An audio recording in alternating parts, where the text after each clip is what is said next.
So it started. All right, are we ready to begin?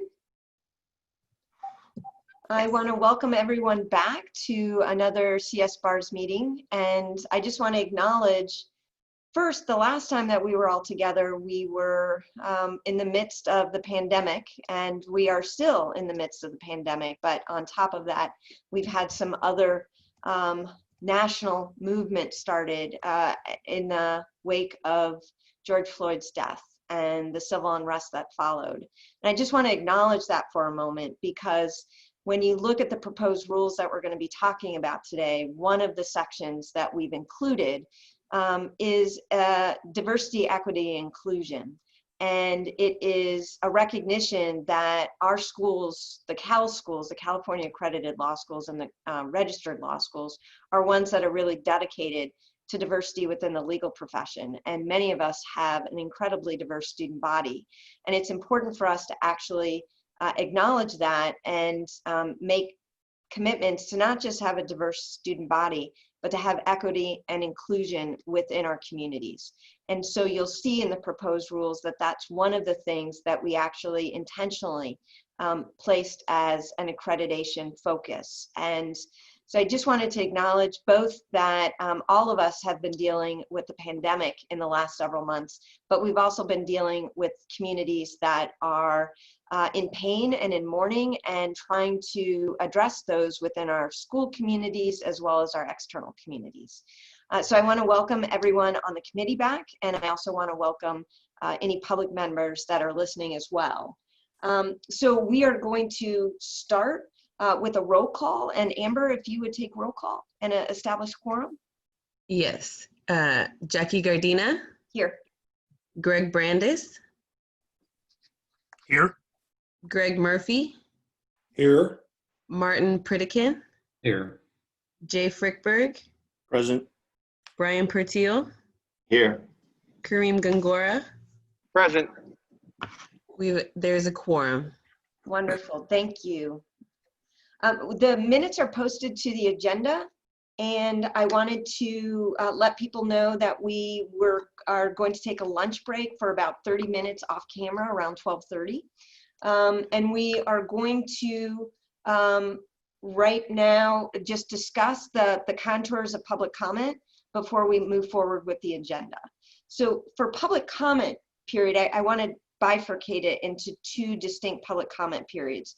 One is public comments related to the staff updates, and the second is public comments related to the proposed rules. So I'm going to take public comment and open it up for public comment before the staff updates are done.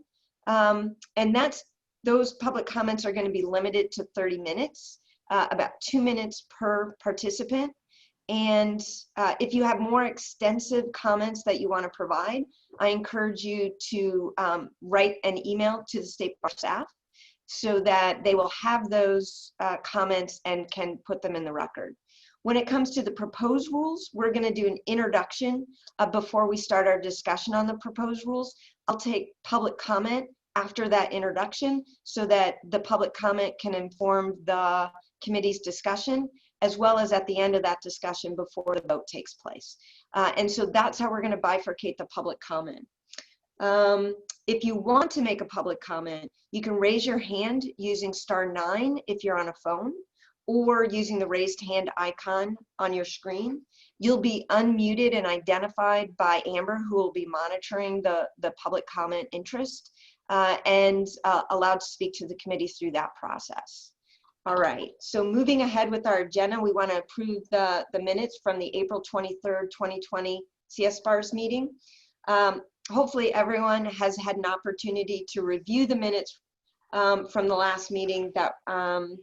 And I just want to note before we go forward at least 2 edits to the minutes as posted, and it comes under section F.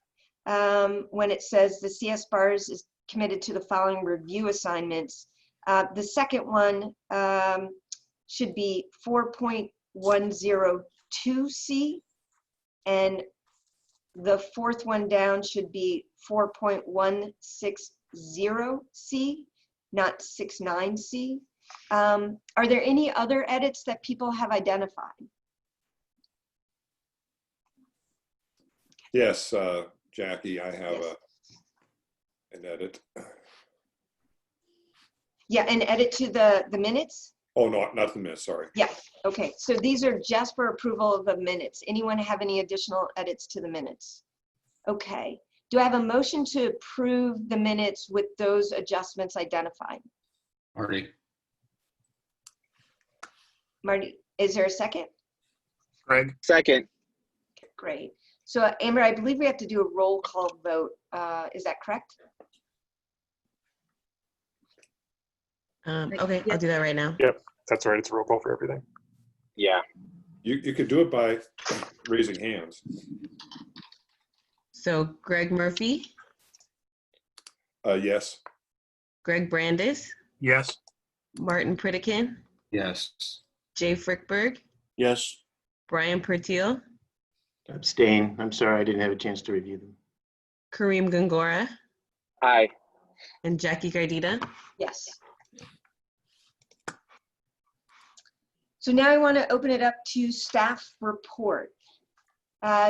First, let's see whether or not there's any public comment related to the agenda items identified under the staff report section of the agenda.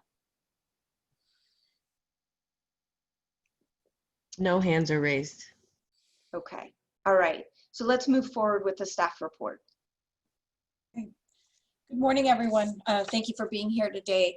I'm Amy Nunez, the Director of the Office of Admissions, and I would want to provide an update on where we're at with the administration of both the first-year law student exam and the upcoming California bar examination. I think to better understand where we're at, I think it'd be good to talk a little about all of the steps that we've taken to, that have been taken to the current plan right now. So back in March of this year, when news of the COVID-19 outbreak started, the State Bar, the Supreme Court, the Committee of Bar Examiners, and law school deans engaged in investigating methods for licensing graduating law students. A lot of options were considered, including diploma privilege, provisional accreditation, and switching the modality of the first year and California bar exam to an online format, and possibly postponing all exams even up till next year. So there were a lot of options on the table. On April 10th, the Committee of Bar Examiners met and developed a set of recommendations that were submitted to the Board of Trustees. On April 15th, the Board of Trustees met and they considered these recommendations and submitted a set of recommendations to the Supreme Court. On April 27th, the Supreme Court responded and they sent directives to the State Bar on how to proceed with those examinations. I just also want to note that throughout these meetings, a tremendous amount of public comments have been received, making it clear that this is a very important issue to a large number of stakeholders that include everybody, students past and graduating, and the legal community at large. Now, in the directive that the Supreme Court sent to the State Bar, they included the following: that the July 2020 bar exam be postponed to September 9th through 10th with the goal of administering it as an online exam. That the State Bar work with the National Conference of Bar Examiners to facilitate the online administration of the multiple state bar exam, the MBE. That we allow applicants flexibility for planning and preparing, and that they be allowed to withdraw up to September 8th, 2020. That the State Bar also make an effort to provide a speedy delivery of grades. So the deadline for grades for a September 9th 10 exam would be December 31st, 2020. That the State Bar administer the June 2020 first year law student exam online, while allowing those students the ability to qualify for law school credit for post first year law school credit 4 times rather than 4 opportunities rather than 3. That the June online first year exam will provide experience to apply for the September, that we can apply to the September 2020 bar exam. Now, since that time, we've had other changes. We learned from the National Conference of Bar Examiners that an online version of the MBE would be available, but not until October 5th of this year. In response to that, on June 10th, the court sent a letter to the state bar stating that it would consider changing the date of the exam to October 5th or 6th, contingent on the performance of the first-year law student exam as an online exam.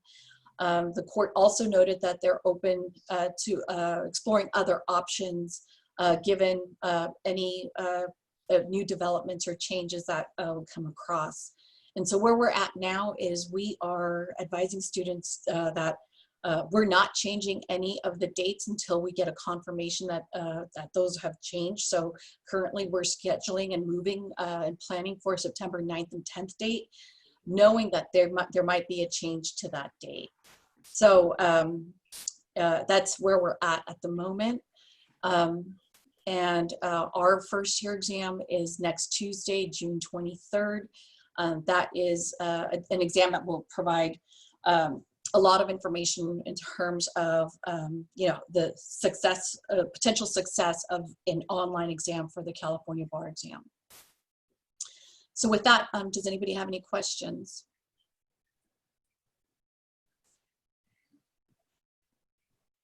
No one has their hand raised. Okay.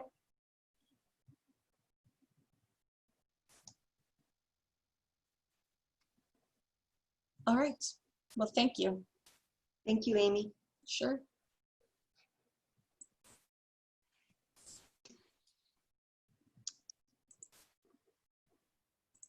Next item is the report on proposed rule revisions.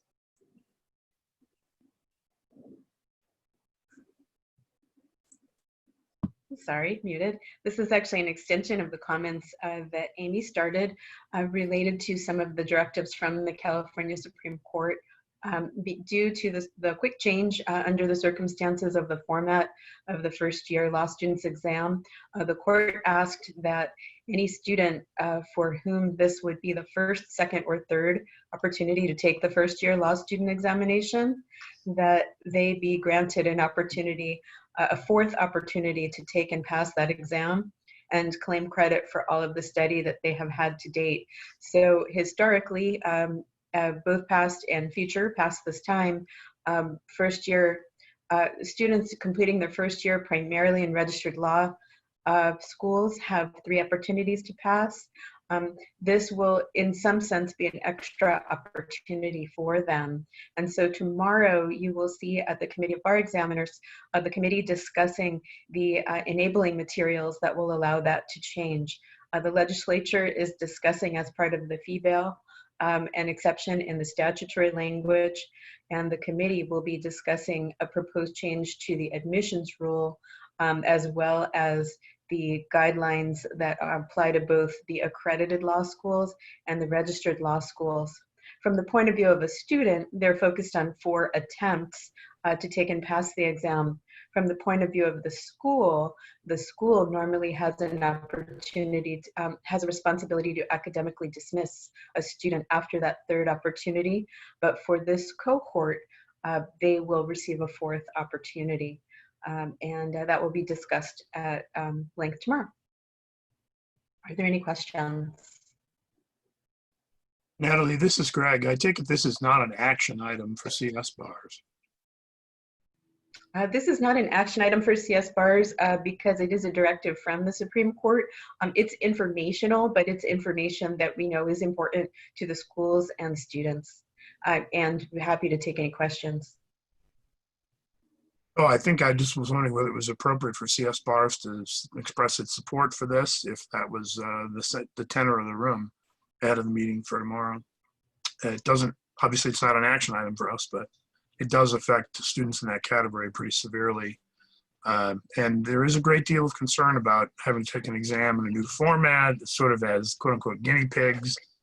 That's how it's been described to me in some cases by some individuals. So I think it might be valuable for CSBARS to be on the record in support of this, and thoughtful work by the court and by the bar to think ahead to those concerns. Would you like to make a motion, Greg? Well, I don't know if it's appropriate for, I guess we could make a motion that we are appreciate and are in support of the BAR's actions and the court's actions on this. And it's kind of a resolution motion, I guess is what that is, more than anything else. So I'll make that, I guess. Brian? I don't know. Yeah, I just want to make sure, I'm sorry, I'm a little under the weather this morning, so I mean, I just want to repeat to make sure I'm understanding what the Supreme Court is saying. This is for anyone for whom this June's first-year law students exam is either their first, second, or third try. That cohort of applicants will get an extra opportunity over the number that was available to them anyway. Is that what I'm understanding? An important clarification that it's not their third try, but rather their third administration since their eligibility, whether or not they chose to take a particular exam or not. But yes.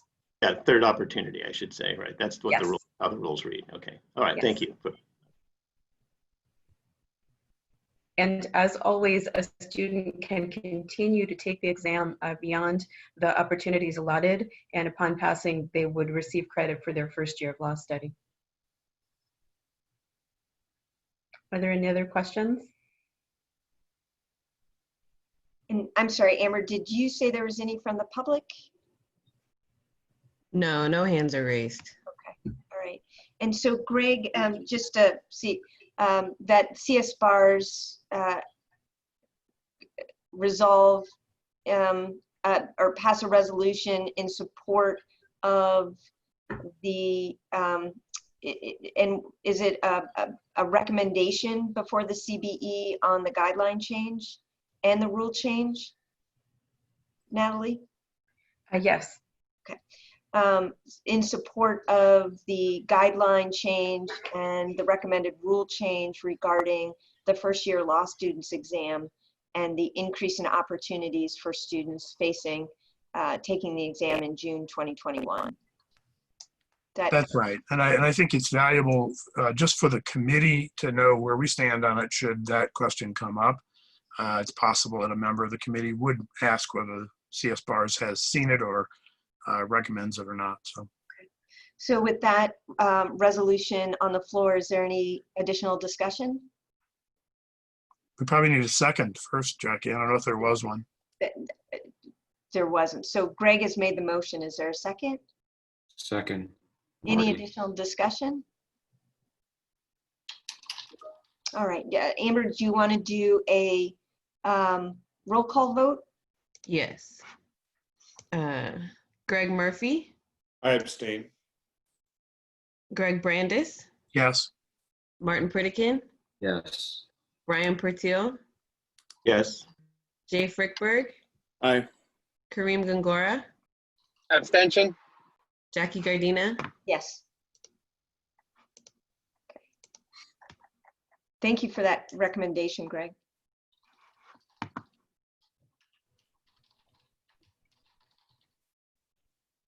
So we are going to now move to the proposed rules. I should check with staff just to make sure there are no other updates on the agenda that I've identified, but are there more that you want to provide? No, not at this time. There are no additional recent developments to add. Okay. All right. So before we jump into any discussion of the proposed rules, I believe there's a PowerPoint to put up just to kind of create the framework for our upcoming discussion. Yes, and I'll be sharing that in just a moment. Okay. Thank you, Natalie.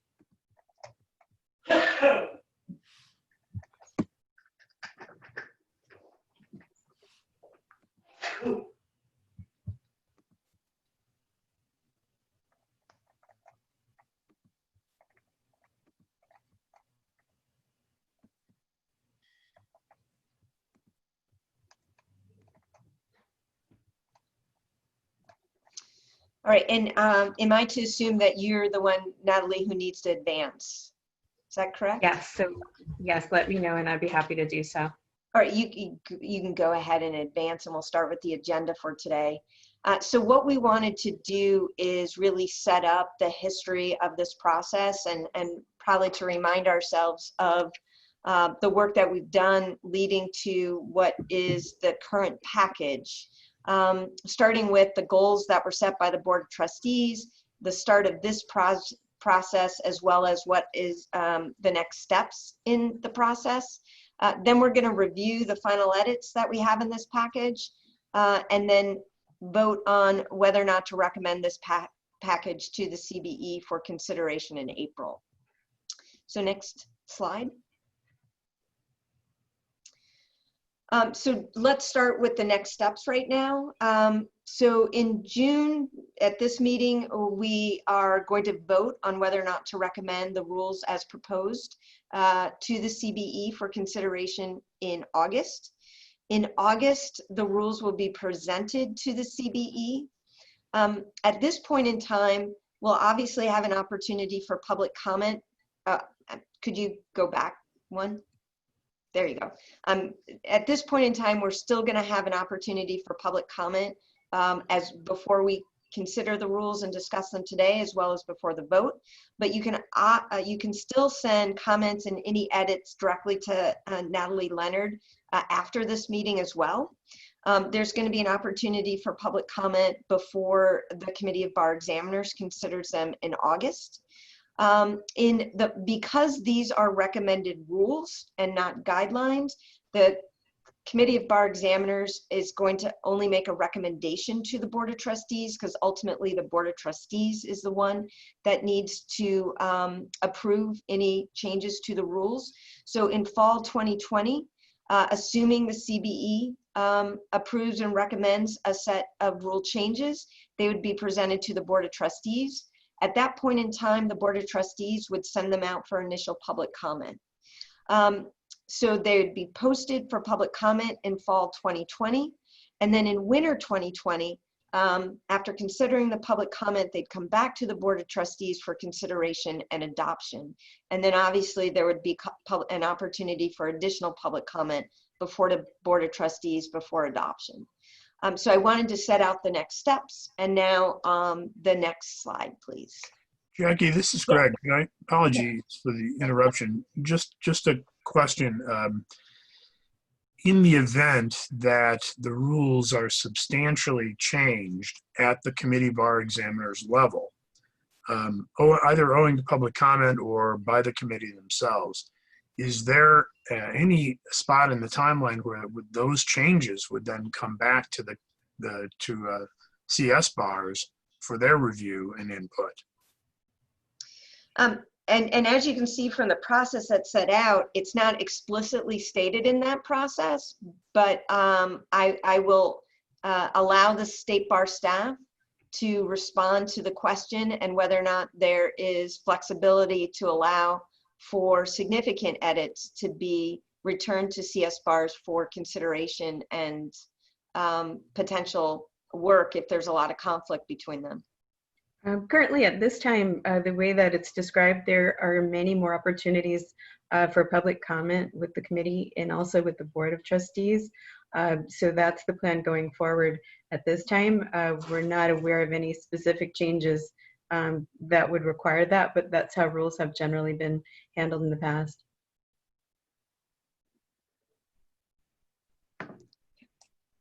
Just to be sure it's clear then to all the members of the committee and your stakeholders that there won't be another pass back at it by CSBARS no matter what changes at some later date. So just to be sure our constituencies understand that. But at that same time, we will continue to take written public comments after this meeting and would encourage anyone interested to do so to submit those comments. So And as always, comments sooner are helpful. And that would mean that if the CSBARS wanted to submit a comment on the part of the CSBARS, that opportunity exists. Absolutely. And I would understand, and this might be a question for Ken, under Bagley-Keene rules, it's not that CSBARS could meet outside of a public forum in order to consider the changes and to write a comment. We would have to wait until the August meeting when we are scheduled to meet in order to publicly discuss what and vote on whatever public comment CSBARS as a committee would want to make to the Board of Trustees. Is that correct?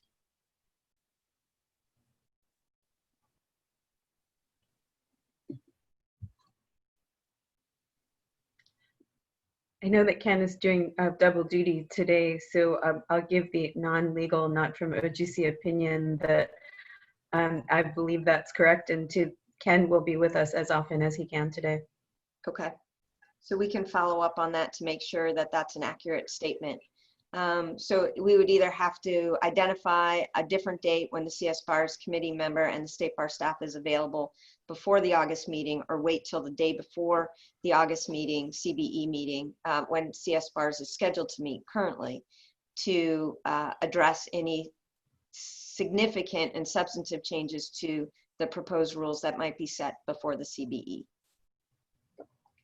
Becky, I don't mean to create a whole big fracas about it. I just wanted to understand the process, that if there were major rewrites, what the expectations were going to be. So. Yeah, no, I appreciate you raising that, Greg, because I think it's an important process point that we need to understand as a committee as we move forward. And I believe, and hopefully the proposed rules going for the CBE will be posted so that we can see if there are any staff edits. And then obviously what comes out of the CBE before it goes to the Board of Trustees, we'll have to look at our meeting schedule to see what kind of opportunities there are for public meeting before the Board of Trustees considers it. And then obviously there's the public comment period between the Board of Trustees' initial consideration as well as its final consideration. So Greg, I think it's a good thing to point out. Yeah, Brian?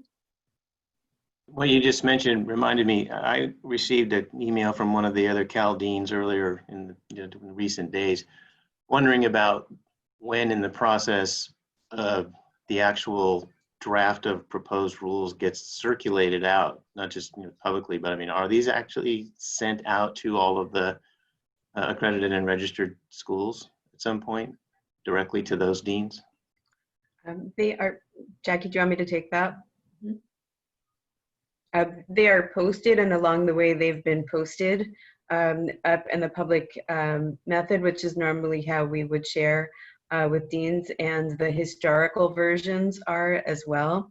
And it might also be helpful to loop in Dean Brandis's earlier point that if any staff changes should be recommended for discussion to the CBE, in any case, the package that CSBARS recommends will be shared with the CBE as recommended by CSBARS. So they're posted exactly where? They're posted, so this particular version of the rules is posted on the CSBARS agenda for today. And underneath the agenda item, they can see the full attachment. There's a PDF version of those rules.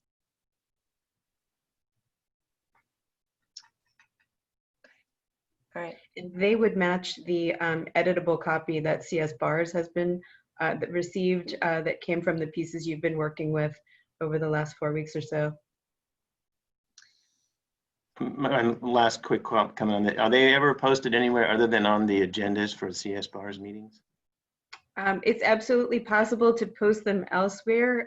This is the standard procedure, but they can, in addition, be distributed or posted any other way that the committee might be interested in, as long as it's consistent with Bag and Key. I would like to throw that out for consideration, that we find another way to post it so that it's out there as soon as humanly possible and doesn't wait until the agenda is ready to go. Because I've had times when I've looked for the agenda, exhibits weren't ready, and 2 days before the meeting they were. So given the fact that this isn't going to come back to us if there are significant rewrites by the CBE or the Board of Trustees, I think it'd be really important to get the rules revisions out, posted in a generally accessible place where they just stay put and they're not waiting to be posted as part of an agenda. That way all the other deans and other stakeholders can take a look at them. Okay, great. So we can post, we've got our materials posted for today. If any changes or discussions come out of this, we can create early versions of the minutes that would share those out immediately. And as anything else might emerge, if it does, I can be in touch with the chair about how to get that out so that it's easily accessible. And obviously from a distance perspective, we know that many of the deans are not in their home campus right now.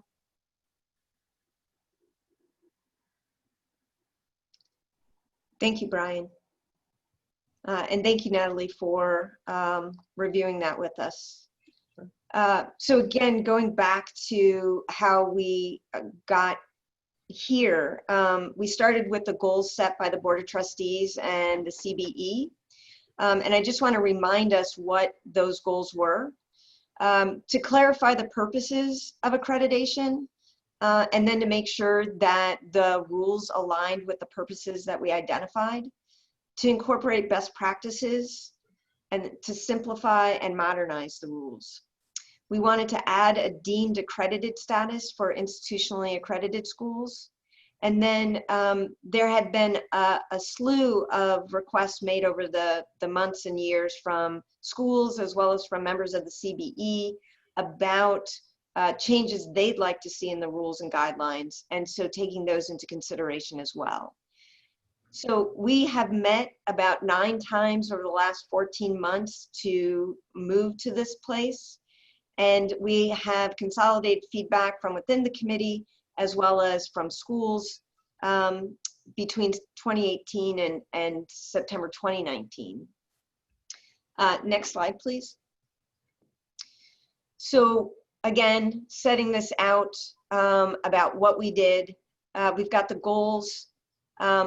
The CSBARS committee was formed. The goals were shared with us.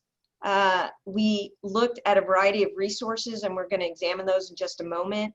What is the State Bars Authority? Program accreditation versus institutional accreditation. We actually interviewed the WASC president to hear more about the accreditation process within that accrediting body. We spent time thinking about best practices, reviewing other regional accreditors, reviewing other program accreditors, and really, I think, thinking about a mission statement and the values that we believed that the California accredited and registered law schools should embody. So next slide, please. So we looked at a number of institutional accreditors, and I think it is over the next 2 slides that we identified all the ones that we spent time with. And we looked at how they organized their accrediting rules. We looked at their mission statement. We looked at their values and the language that they used before we undertook our own thinking about our accrediting standards. Next. Next slide. There you go. So when we started out in developing the proposed revised accredited rules, we identified the purposes for accreditation. We developed value statements. We tried to focus to make sure that the rules actually implemented those purposes. We wanted to actually create measurable goals, so ensure metrics are related to those purposes, always asking the question, how would we know whether this is being met? We wanted to create rules that actually encouraged and ensured continuous improvement within each of our institutions. And then always thinking about what are best practices in the accrediting world. Next slide, please. And so we really looked at the purposes, and we identified 4. Consumer protection and transparency is 1. Student success is another. Diversity, equity, and inclusion is a 3rd. And then preparation for licensure is a 4th. And those are encompassed in Rule 4.160 that we'll be looking at today. We tried to structure the rules around those purposes. And you'll notice that what we have is also a safe harbor transition, which we'll talk about today as well. We looked at what it takes to become accredited, what it means to not be in compliance. We drafted the deemed accredited status, and we defined for the first time what substantial compliance means.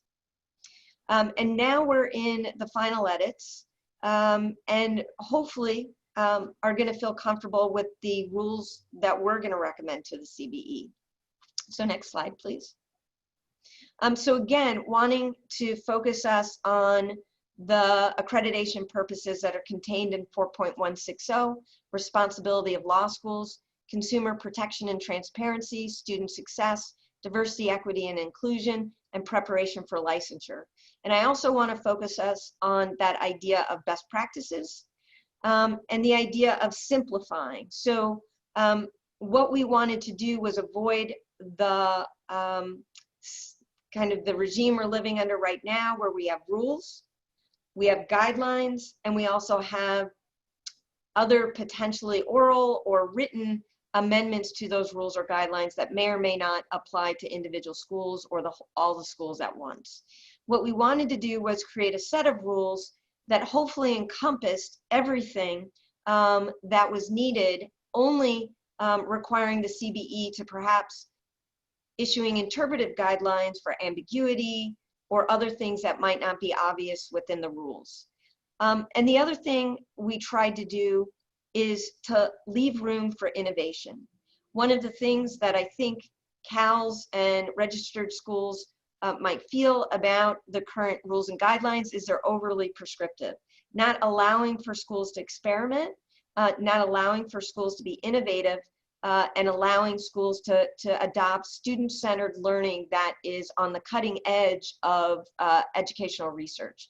So we tried to find the balance between prescriptive as necessary to meet the purposes, but still allowing for room for innovation and creativity. So the questions we have today is, did we meet those goals that we set out for when we were drafting these rules? And hopefully we'll find that we found a balance as best that we could. Okay, so next.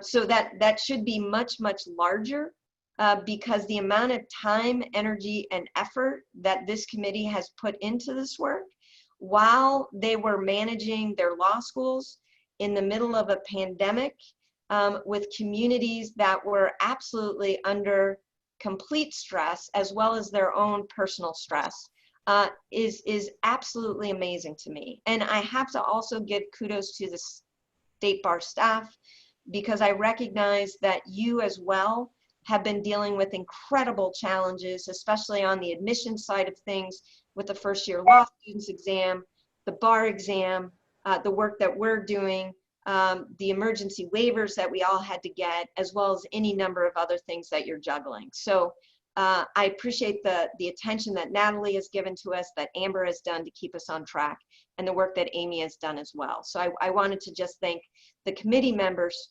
Absolutely, I have immense respect and gratitude for the work you've done, but also the State Bar staff in juggling plates and balls and fire sticks all at the same time.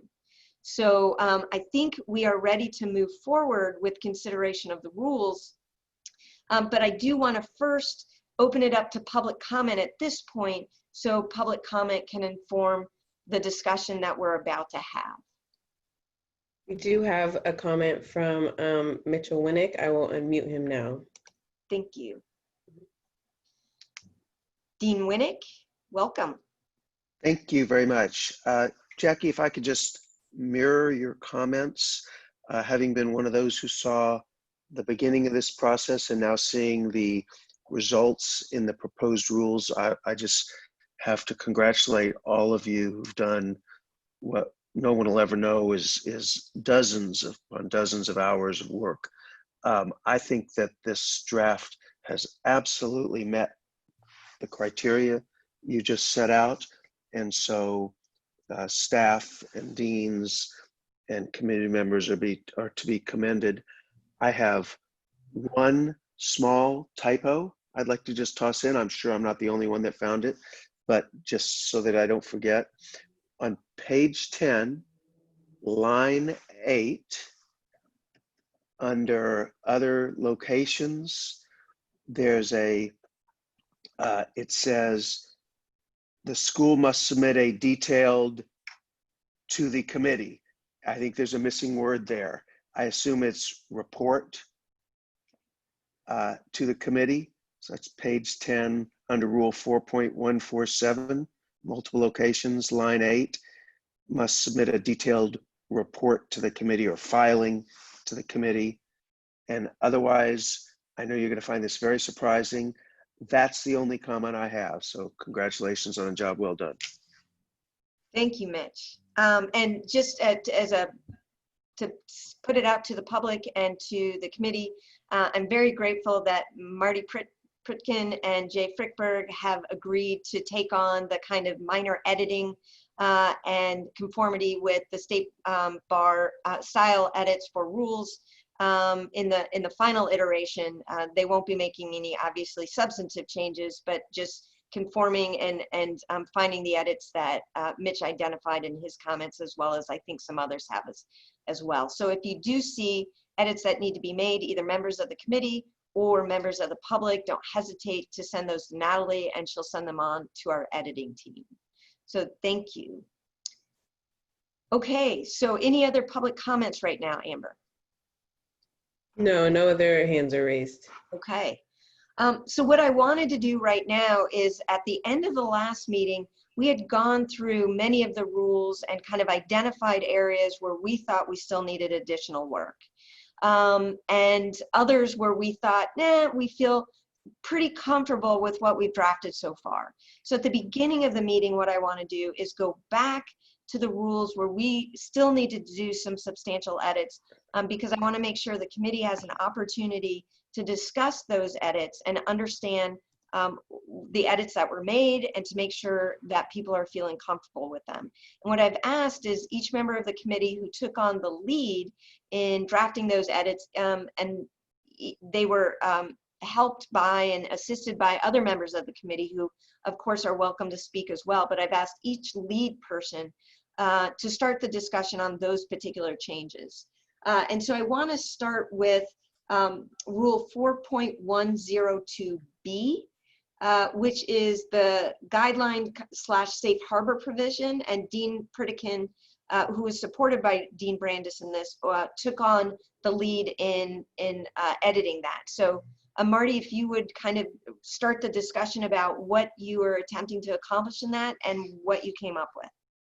Sure. And just for clarity, I think we're talking here about 4.103B. I just want to make sure we're on the same page on that. Oh, I'm sorry. Is there a typo in there as well? Okay. I might have missed it. No. Yeah. If you want to go in order, I don't know if you want to start with 4.102C, which is about deemed accredited. Yeah, and I apologize, Marty. Thanks for bringing that up. So yeah, it should be 4.102C, which is the deemed accredited status. And Greg, I know that this actually, it starts with C, but it actually kind of spider webs to other places in the rules as well. So I don't know if you kind of can encapsulate both C and how it influences other parts of the rules too, so the public can understand and the committee can understand. Sure, I'll make an effort to do that for everyone. And I can maybe help with that, Greg, because I drafted some of the provisions that it spiders out to. So that it touches on, sure. Well, first of all, we begin with the idea that 4.102A has been in our rules for a very long time. This is the notion that schools that are accredited by the American Bar Association, a national accreditor with authority to accredit the first professional degree in law from the Department of Education, those schools are deemed accredited, and that has a certain set of understandings that go along with that. 4.102B implements the direction of the Board of Trustees and the Committee of Bar Examiners to create a status referred to as deemed accredited for state bar accredited schools, which also carry accreditation by any agency of the Department of Education, which has the authority to grant accreditation for the first professional degree in law.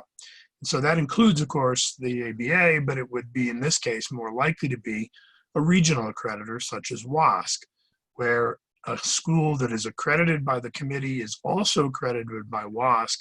That school can apply for and be approved to be deemed accredited within the meaning of 4.102B, which essentially requires that school to comply with a lesser ongoing burden of regulation for the State Bar and the Committee of Bar Examiners to maintain deemed accredited status within these rules.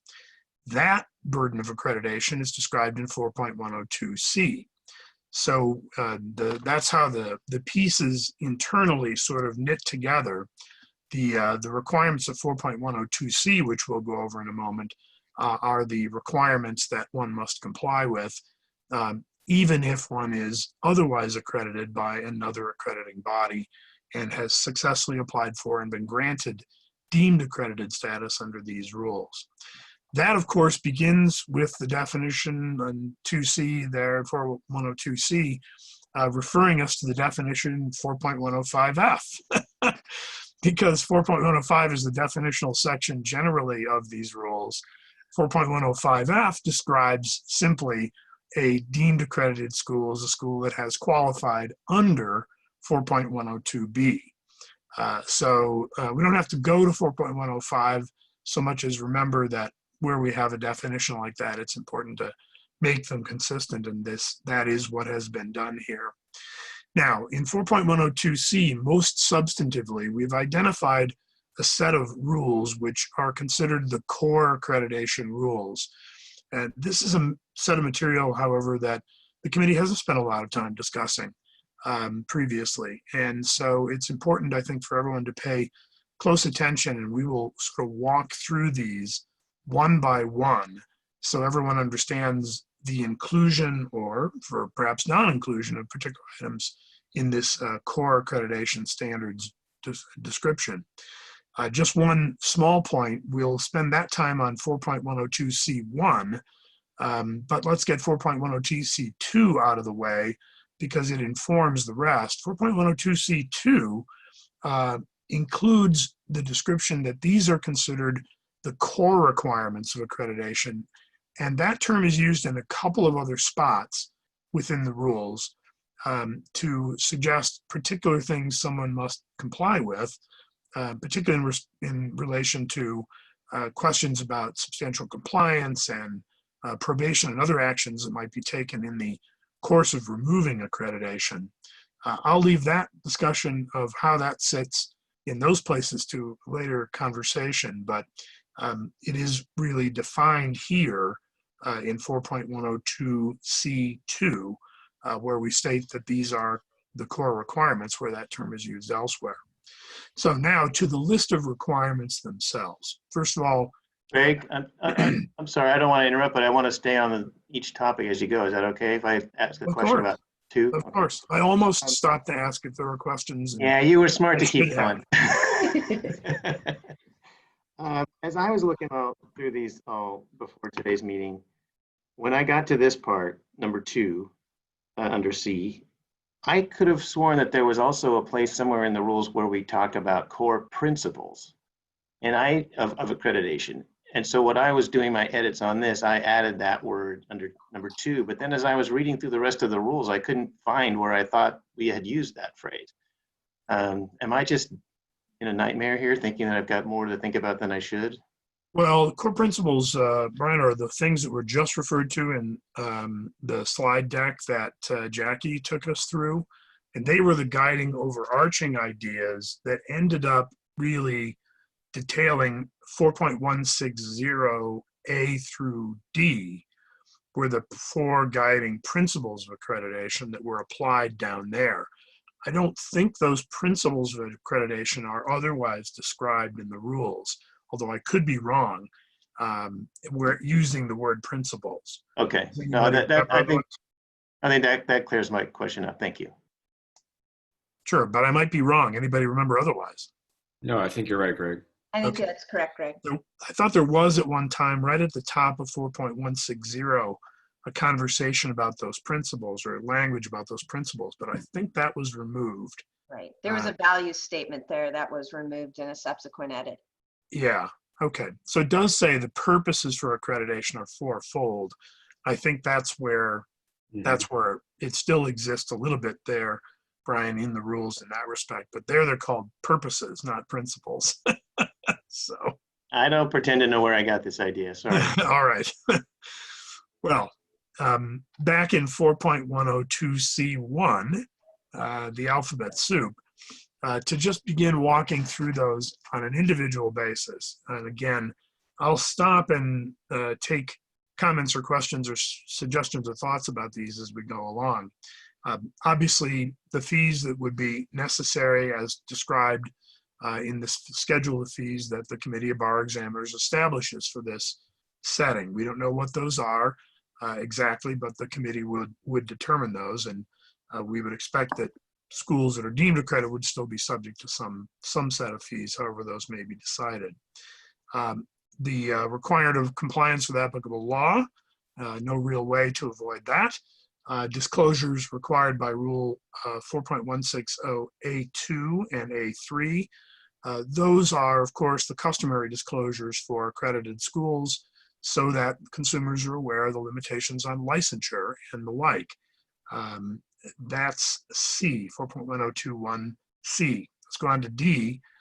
Now, D gets us into the admission standards that were defined by this group and various subgroups of the group as we work through the parts of 4.106, the different pieces of it.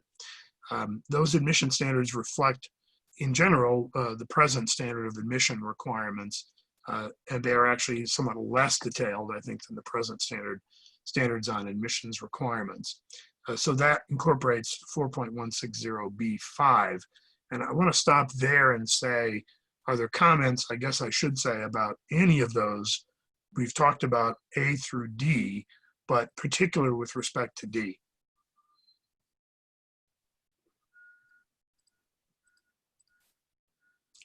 Comments or concerns? No hands are raised from the Well, public. Greg Murphy. yeah, I just, I know we're doing 102C, correct? That's right. Yeah, okay, well, I had some nit edits on 102 earlier, but I'll wait until the appropriate time. Okay. I'm sorry I didn't stop sooner for you to get those in, Greg.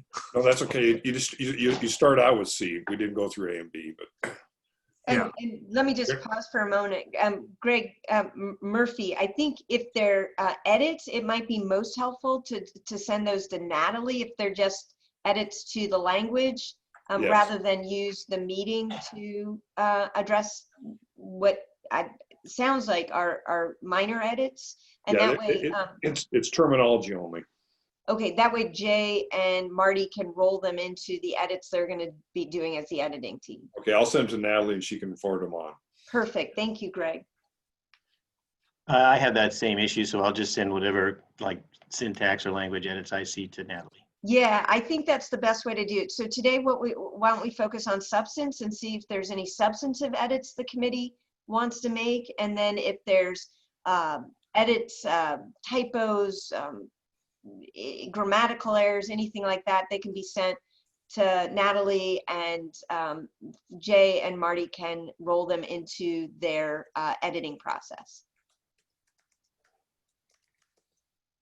Thank you. Greg Brandis. Okay. So we were on the admissions standard questions, and just want to make sure, pause for any concerns about the admission standard. That's part D and refers to 4.160B5, A, B, and C.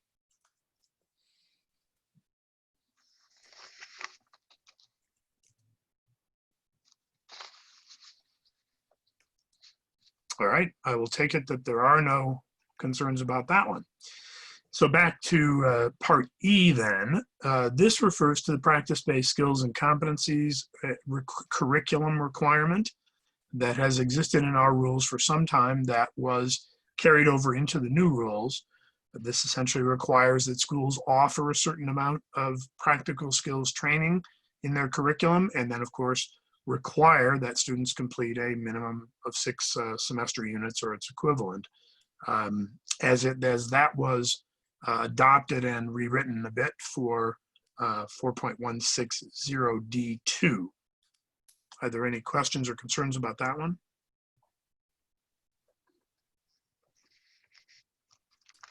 Jay, just one question. Should we discuss the D2 subcomponent or just only how C is interrelating with it? So at this point in time, my thought was to, since Jay, you'll be leading the discussion on preparation for licensure and professionalism, which that is assumed in, does it make sense to wait to do that until we get to that section? I don't know, Greg Brandis, whether or not it would dramatically affect, edits to that would dramatically affect whether or not it would not still be a core requirement. So should we revisit that question when we see what the edits are?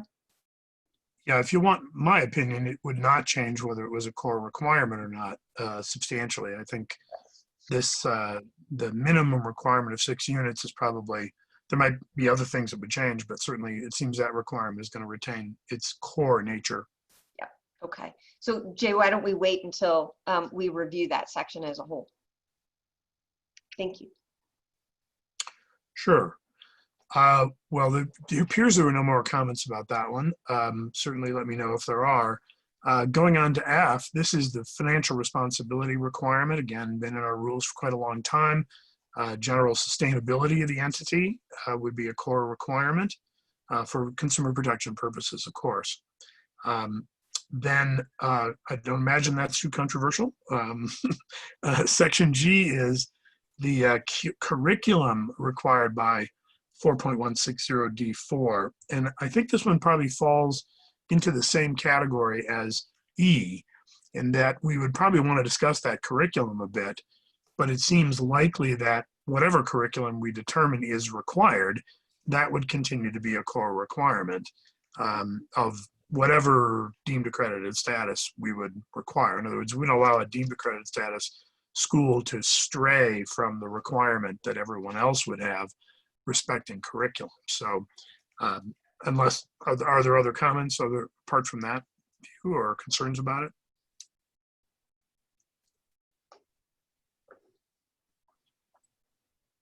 Okay, moving on then to H, this is the minimum cumulative pass rate rule, of course. The MPR and its reporting, related reporting requirements were incorporated in 4.160D6. And so that would be a core requirement. Questions or comments about that?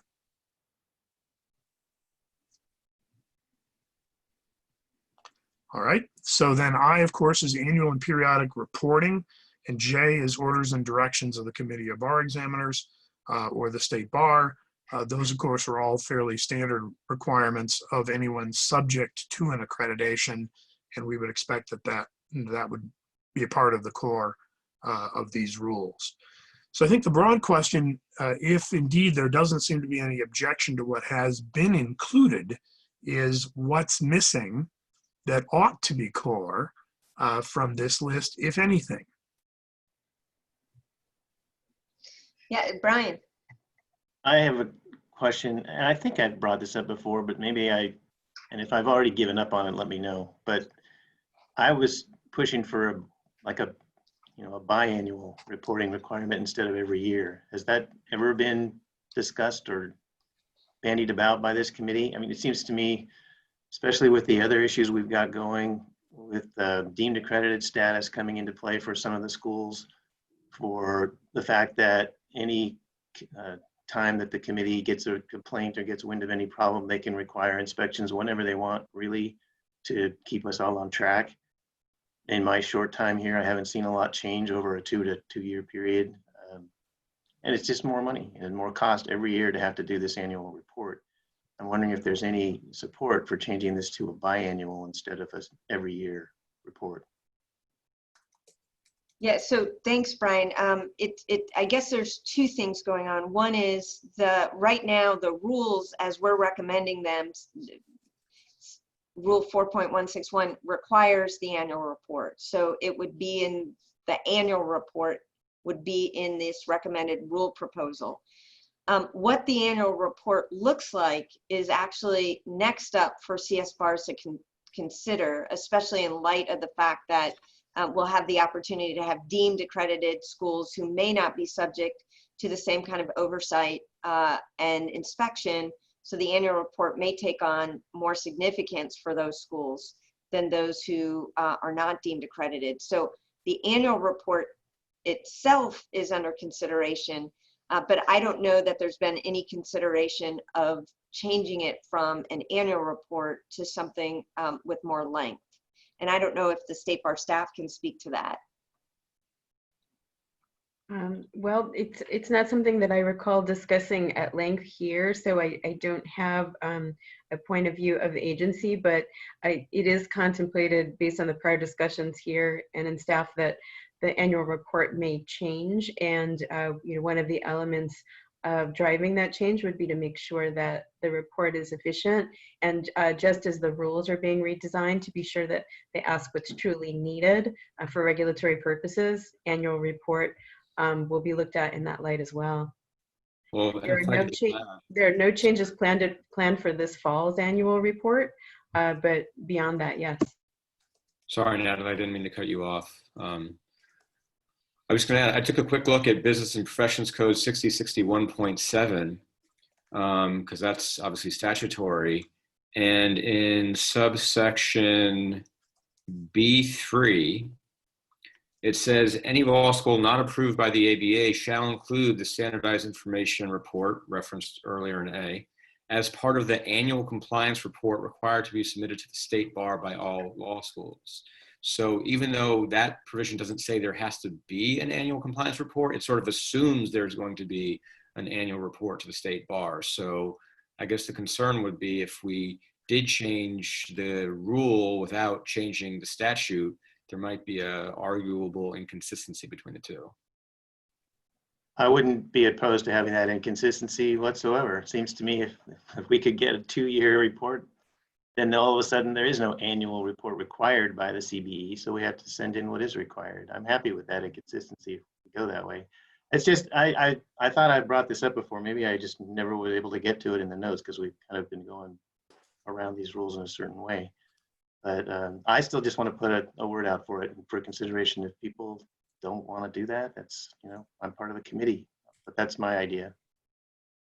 And Brian, we might be able to address it in some small way in terms of what the annual report looks like, in terms of the bulk of the information that is requested, because I know it takes an enormous amount of time to compile that each year, and maybe some of the information isn't necessary on an annual basis, but there might be, like this, using the language of the proposed rules, core concepts or core information that they need every year, and some other information that may not be necessary every year, and we can adjust the annual report to reflect that. And Jackie, just again, because I'm the 4.102C person, Yeah. For purposes of letter I, it certainly would be permissible to strike annual and simply use the word periodic reporting required by Rule 4.161. Make whatever changes are necessary in 4.161 in that context of discussion, and be able to sort of conclude 4.102C, so that if indeed something changes, we don't have to change 4.102C. Great idea. I'm with you. And perhaps even 4.161 is renamed periodic reporting, even if it still talks about annual reporting. There's no magic. It's still a period, whether it's an annual period or some other period. So. Yeah, I like that suggested change. Others comments on that?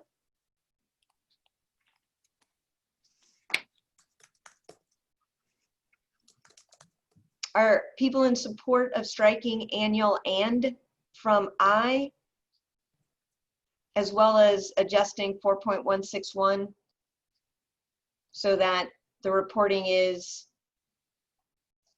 what may be determined as statutorily appropriate and as necessary, rather than necessarily prescribing a particular time frame? Still leaves room for annual, but also leaves room for changes if it's deemed appropriate.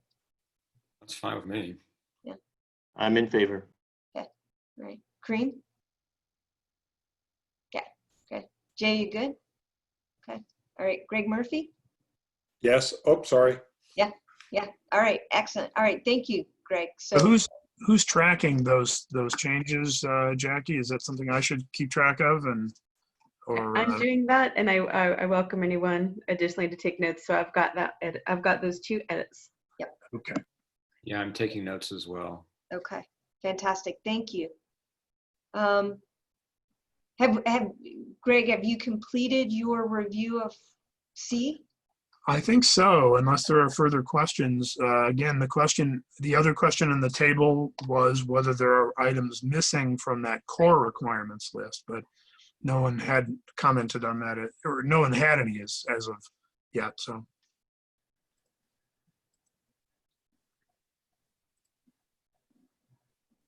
Does the committee have any additions that they'd like to make to the list of core requirements? Okay. All right. Greg and Marty, thank you so much for the work that you did on this. And Marty, I know that you were going to potentially just alert the committee to other places where this particular rule is implicated. Do you want to point those out to the committee? Yeah, so basically there's, and Greg already alluded to it, but there's essentially 2 areas where the core requirements come into play other than with regard to a school being granted deemed accredited status. And one basically is sort of the birth and death cycle, let's say, right? So one is when a school is seeking accreditation, right? And to get provisional accreditation, a school is going to have to be in substantial compliance, and part of substantial compliance, which is defined in Rule 4.105P, the idea there is that when it comes to these core requirements, nothing less than full compliance will do, right? For everything else, we're going to need, something less than full compliance will be sufficient, but full compliance for the core requirements is required. And then on the flip side, once a school has provisional or full accreditation, as the case may be, in general, to avoid possibly incurring any sort of sanction, a provisionally accredited school need only remain in substantial compliance with rules other than core rules. But again, even a provisionally accredited school must remain in full compliance with the core rules. And then fully accredited schools must be in full compliance with all rules, including core rules. And a deemed accredited school will only, be at risk of sanction if it either loses the accreditation of the other regional entity, or barring that, if it falls out of compliance with core rules, since it's not required to comply, specifically with the other rules. I'll get into that in more detail when we talk about the provisions for sanction, interim inspection, things like that. But I just wanted to flag it that those are sort of the 2 areas where core requirements come up. Okay, great. Yeah, Greg Murphy? Yeah, I just want to note that it seems to me it's possible that a school could come out of compliance with something other than a core rule and then not follow a direction by the state bar and therefore be at risk. It's just a comment, because the direct requirements require, well, we have a core rule here proposing that orders by the state bar are compliance with them is a core principle, a core rule. Okay. Yeah, thank you for pointing that out. Any thoughts about what the connections that Marty has raised or the comment that Greg has offered? Okay, all right. Okay, so is there general comfort with the deemed accredited requirements as laid out in our proposed rule? Not voting yet, just want to make sure that there isn't any kind of outstanding issues we need to address before we, okay, great. So what I wanted to move to next is the safe harbor provision in 4103B, which is something that Marty took the lead on and was a source of some discussion during last meeting trying to find the right language. And so Marty, do you want to talk us through what you, with Greg's help came up with?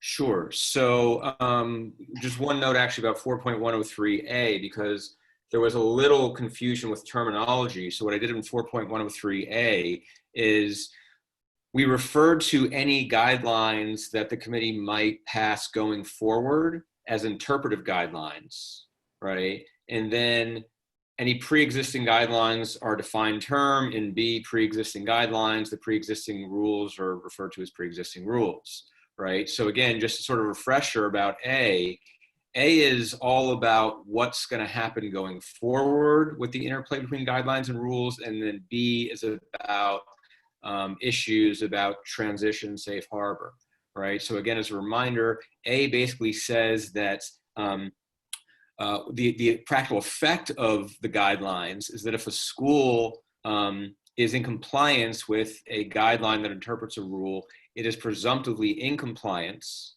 And if a school does not comply with a guideline, it is presumptively out of compliance and bears the burden of demonstrating compliance, but there's still at least an avenue for the school to argue that it is in compliance with the rule. Now, as for B, we actually put a date. We said the rules will go into effect on January 1st of the year following their adoption. And at the point at which the rules are adopted, the new rules are adopted, the pre-existing rules and pre-existing guidelines sunset. However, the pre-existing guidelines will serve as a safe harbor through December 31st, 2025, right? So if these rules get approved by the end of 2020, they'll go into effect January 1st, 2021, which basically gives 5 years. If they get approved at some point during 2021, then they would basically go into effect January 1st, 2022, giving schools 4 years. Whether it's 4 or 5, we think that should be sufficient, particularly because in most regards, the new rules are actually more lenient or at least less specific than the old rules and guidelines, so they should be easier to comply with. In any event, we give schools a safe harbor. The earlier draft had said the safe harbor of 2025 or their next periodic inspection, whichever is later.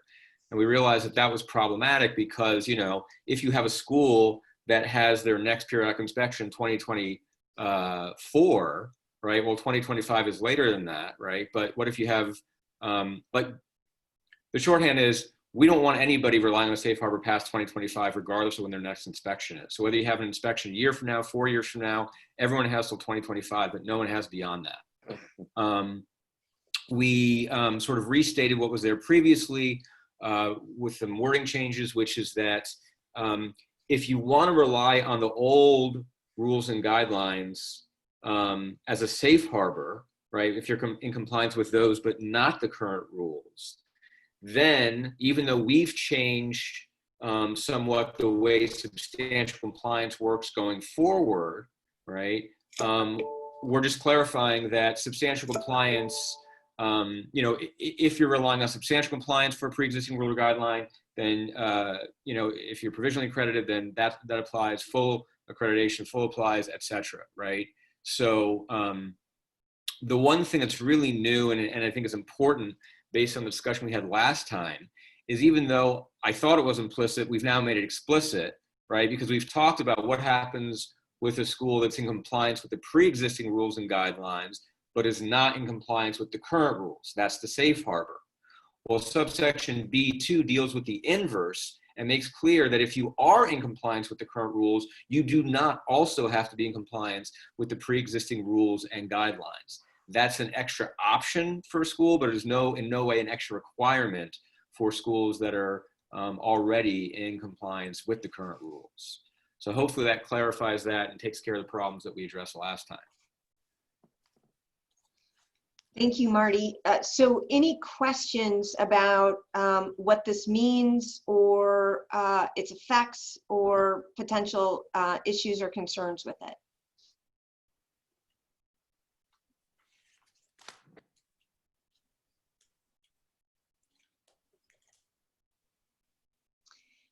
And Natalie, can you provide some insight into, I know we've talked in the past about the norm for sunset provisions when rules are changed?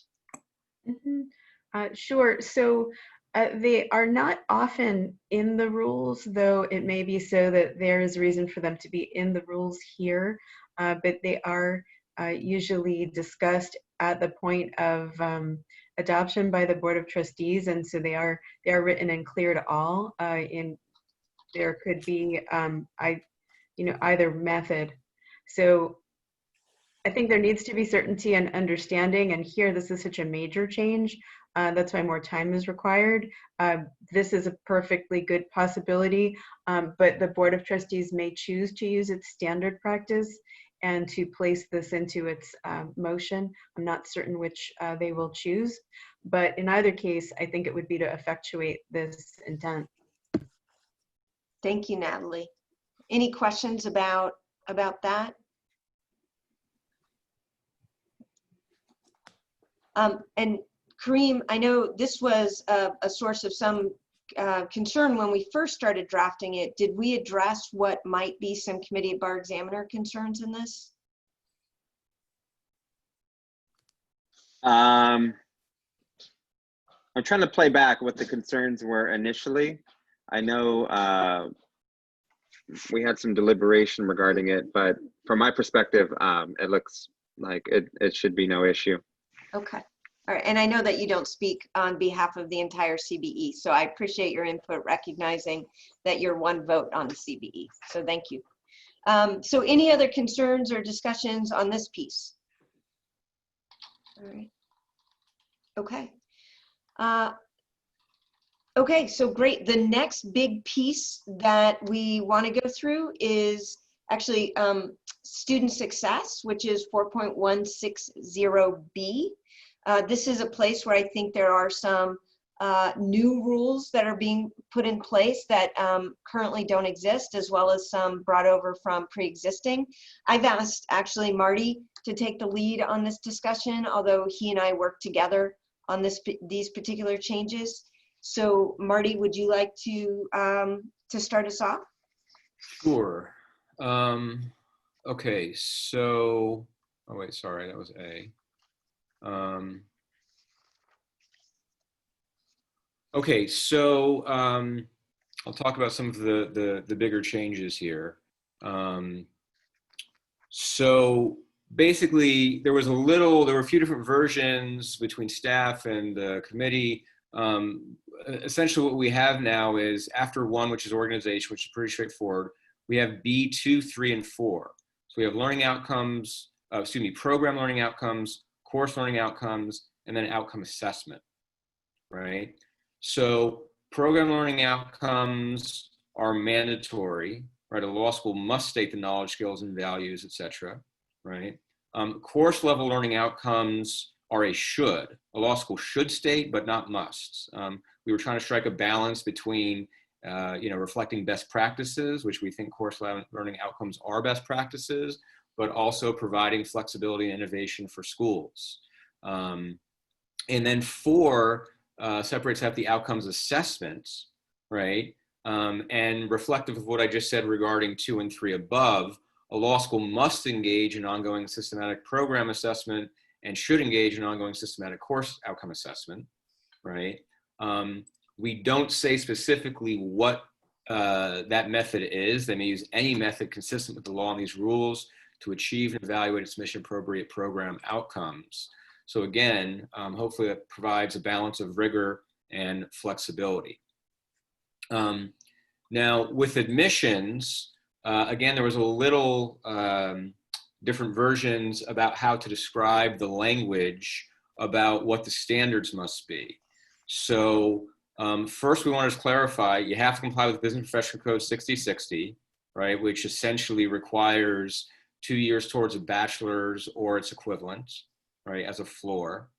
And then the next sentence sort of describes as a qualitative standard, right, we must not regularly admit students who are obviously unqualified, right, and that goes to the sort of the substantive merits, or who do not appear to have a reasonable prospect of completing the degree program or meeting program objectives based on the information available to school at the time, right? So that last clause helps ensure that, schools aren't held unfairly accountable for the way things turn out. I mean, there's a separate requirement that you have to, promptly disqualify students who appear not to be able to succeed, but at least as the time of admission should only be based on what information is available to you at the time of admission. This phrasing, obviously unqualified or do not appear to have reasonable prospect of completing the reprogram, meeting the program objectives, sort of hopefully covers the gambit of whether someone is academically unqualified, doesn't have the time, doesn't have a realistic understanding of the commitment involved, whatever the case may be, right? This hopefully covers the range of reasons why school shouldn't admit someone. Even though I'm in the middle of 5, I actually want to stop here for a moment before I go further, because it starts to get a little more technical on B at least. Any questions on anything I've covered so far? Yeah, Brian. We talked about this once before, about the mission of our schools and the fact that we give opportunity to folks. And I think I shared one of my vignettes about where I did actually tell a student or two in the admissions process, I really felt like their academic background or whatever else that I saw was going to make it extremely difficult for them to make it in law school. And I recommended that they didn't do it. And they still wanted to try. They still convinced me they had the passion and the energy and the work to do it. And I'm concerned that the language that we're looking at right now may not leave that opportunity still open for us as CALs.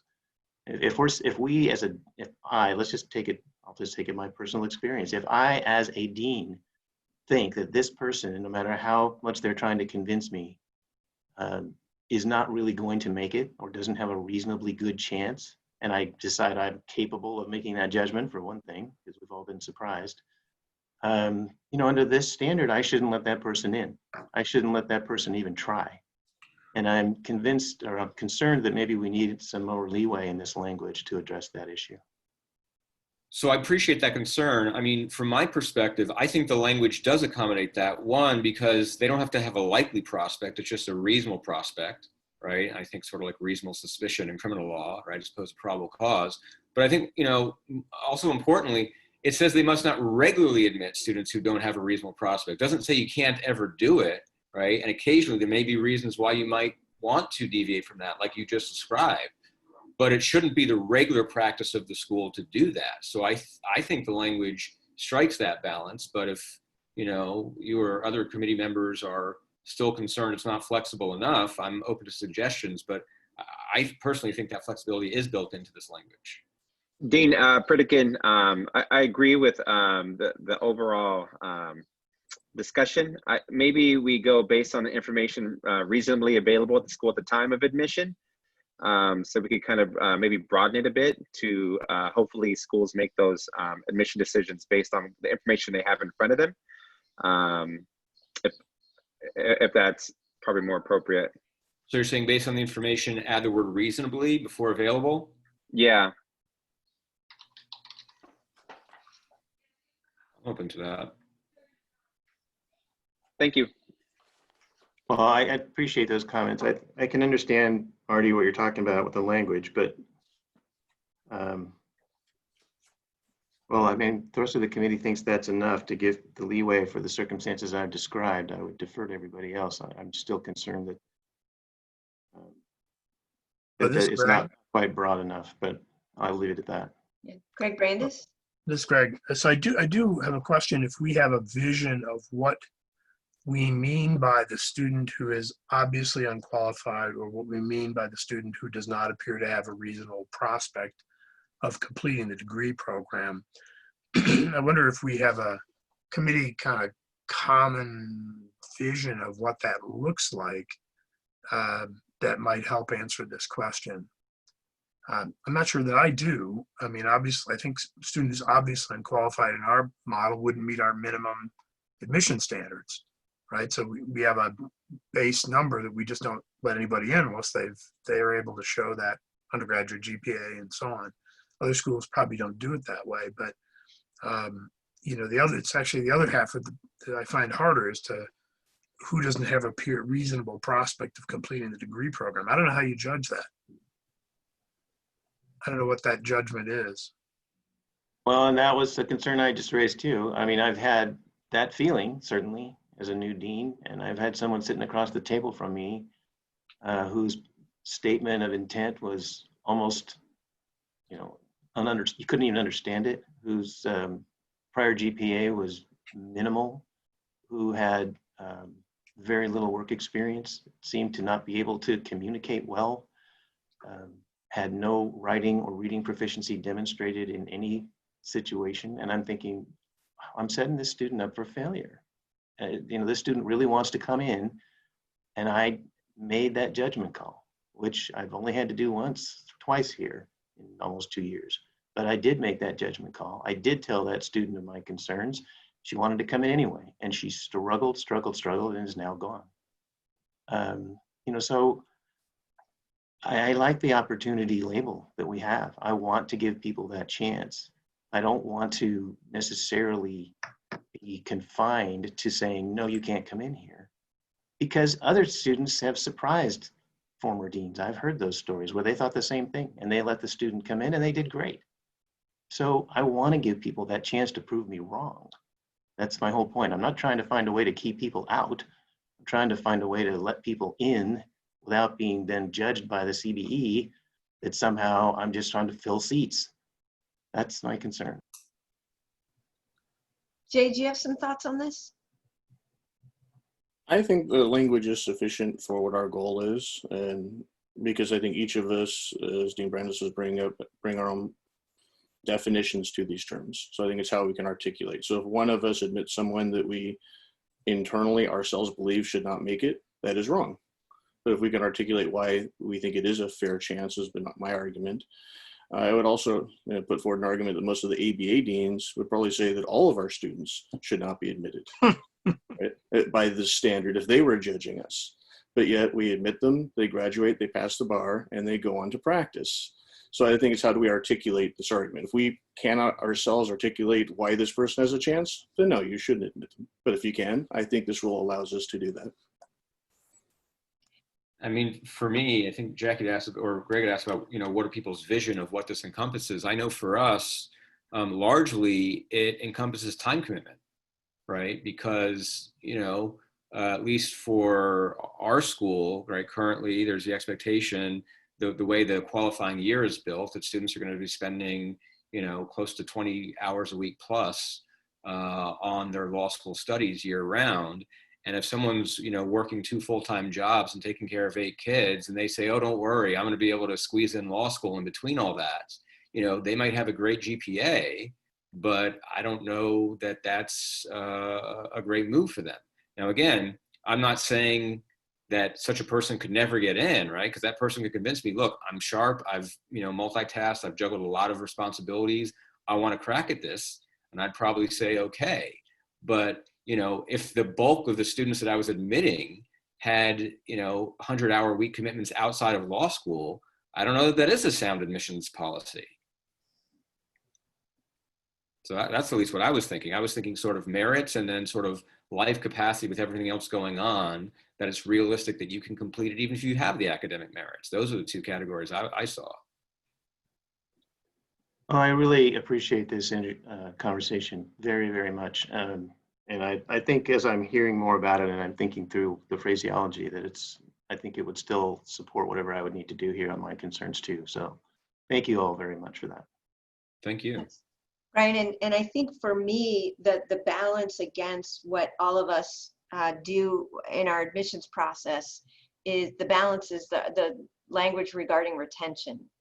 That while we might admit students that we hope will be successful based on what we see either in an interview or in their academic record, but then ultimately they're unable to academically perform, that we have an obligation then to disqualify them.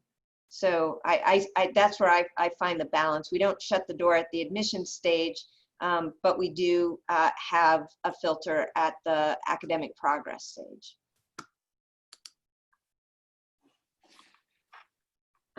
So any other, based on what Marty has gone through so far, Marty, do you want to continue? Yeah, if there are no other comments or questions on this, I'm happy to go forward. So like I said, 5B starts to get a little technical because it talks about the requirement, and we've had this for a long time, right, that you have to get official transcripts on file within 45 days. One of the sort of oddities about the pre-existing guidelines is that, you know, substantively, the only sort of quantitative minimum admissions requirement is that they comply with Business Professions Code 6060, which, as I said, means that they have 2 years towards a bachelor or their equivalent. However, separately, and that's the thing that you have to have on file within 45 days. You can extend for another 45 days, max under exceptional circumstances that might that have to be documented. But separately, in the record-keeping portion of the current guidelines, it says that a school must maintain for each admitted student a file of official transcripts of all prior study, right? So I could admit someone just by proof that they have 2 years of a bachelor's, but yet if they went on to actually complete their bachelor's and get 3 master's degrees and a PhD, I apparently have to retain official transcripts of all of that, right? So to try to make it a little more rational and consistent with the substantive admissions requirement, what 5B currently says is that schools must require official transcripts, or for those students who meet the alternative prong under Business Professions Code 6060, which is, you know, academic attainment equivalent to 2 years towards a bachelor, right? Which obviously there's not going to be an official transcript of, but if they, you know, passed an equivalency exam, right, we need certification of that. So schools must require official transcripts or certification that demonstrates compliance with Business Professions Code 6060 and the law school's admissions policies within 45 days after enrollment in order to continue. And then the rest of the language is the same, right? The reason why we say, you know, officials that show compliance with B&P 6060 and the law school's admissions policies is because if you're a school, Concord happens to be one of them, where we actually require a completed bachelor's degree, right? So the B&P 6060 is actually below our own floor. So obviously, if a school is making admissions decisions based on whether they have a completed bachelor's, you know, you want to see that the school is complying with its own policy and actually getting official transcripts of a bachelor's, right? If the school's admissions policy is the same as the floor of B&P 6060, then they obviously have to comply with that. But the point here is that, you know, if my school is willing to admit you based on proof that you have a bachelor's, and I don't care that you went on and got some additional graduate degree, certificate, or whatever, I shouldn't necessarily need to have an official transcript of that within 45 days in order to keep you in my school. So that's what B now reflects. I'll pause there to see if anybody has any questions about that. Jay? I don't know if it's a question or a potential edit. It could be both. Under the current 5B, the timeline starts after enrollment. In the original guideline 5.3, it was after the beginning of the term. I find that after the beginning of the term is easier for me to calculate. It's more consistent because people might enroll before the term, or they might even enroll after the term. And I think that makes it more difficult as an administrator to track it. So I don't know if that was intentional or not. No, that's a great point. Thank you. Thanks, Jay.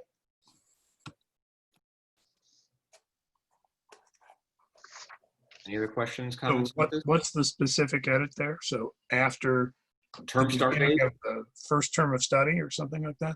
No, 45 beginning of days the term. after enrollment changes to 45 days after the, would you say start of the term, Jay? The original language was after the beginning of the term. Beginning of the term. Thank you.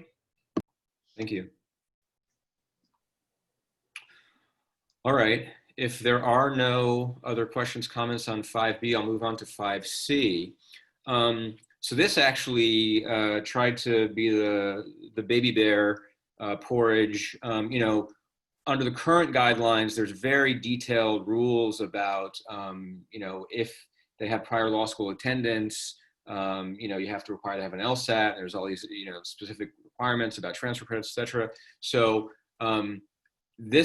but then the revisions actually didn't even address the issue. So we tried to bring it back to the middle ground. We do think it's important to find out if an applicant attended law school previously, right, in order to enable us to find out if they were disqualified previously, right? And so instead of prescribing though exactly what a school must do, and I'll note that there was an anomaly in the current pre-existing guidelines, which is that if an applicant was previously disqualified from law school for academic reasons, then before you can admit them or readmit them, as the case may be, you have to have an official score for the LSAT on file. However, there's nothing that says what that LSAT score has to be. It could be a 120, right? So we decided that isn't necessarily serving the goal. And so we said, you know, you have to ask, and if it turns out they were previously academically disqualified, you have to document the reasons for admitting them. So you have to be able to justify it, but just the fact that you have an LSAT on score might be over and under inclusive for showing good cause for admitting them. So at least it has to be documented, and we just leave it at that and leave it up to the school to decide, you know, what the reason is for admitting such a student.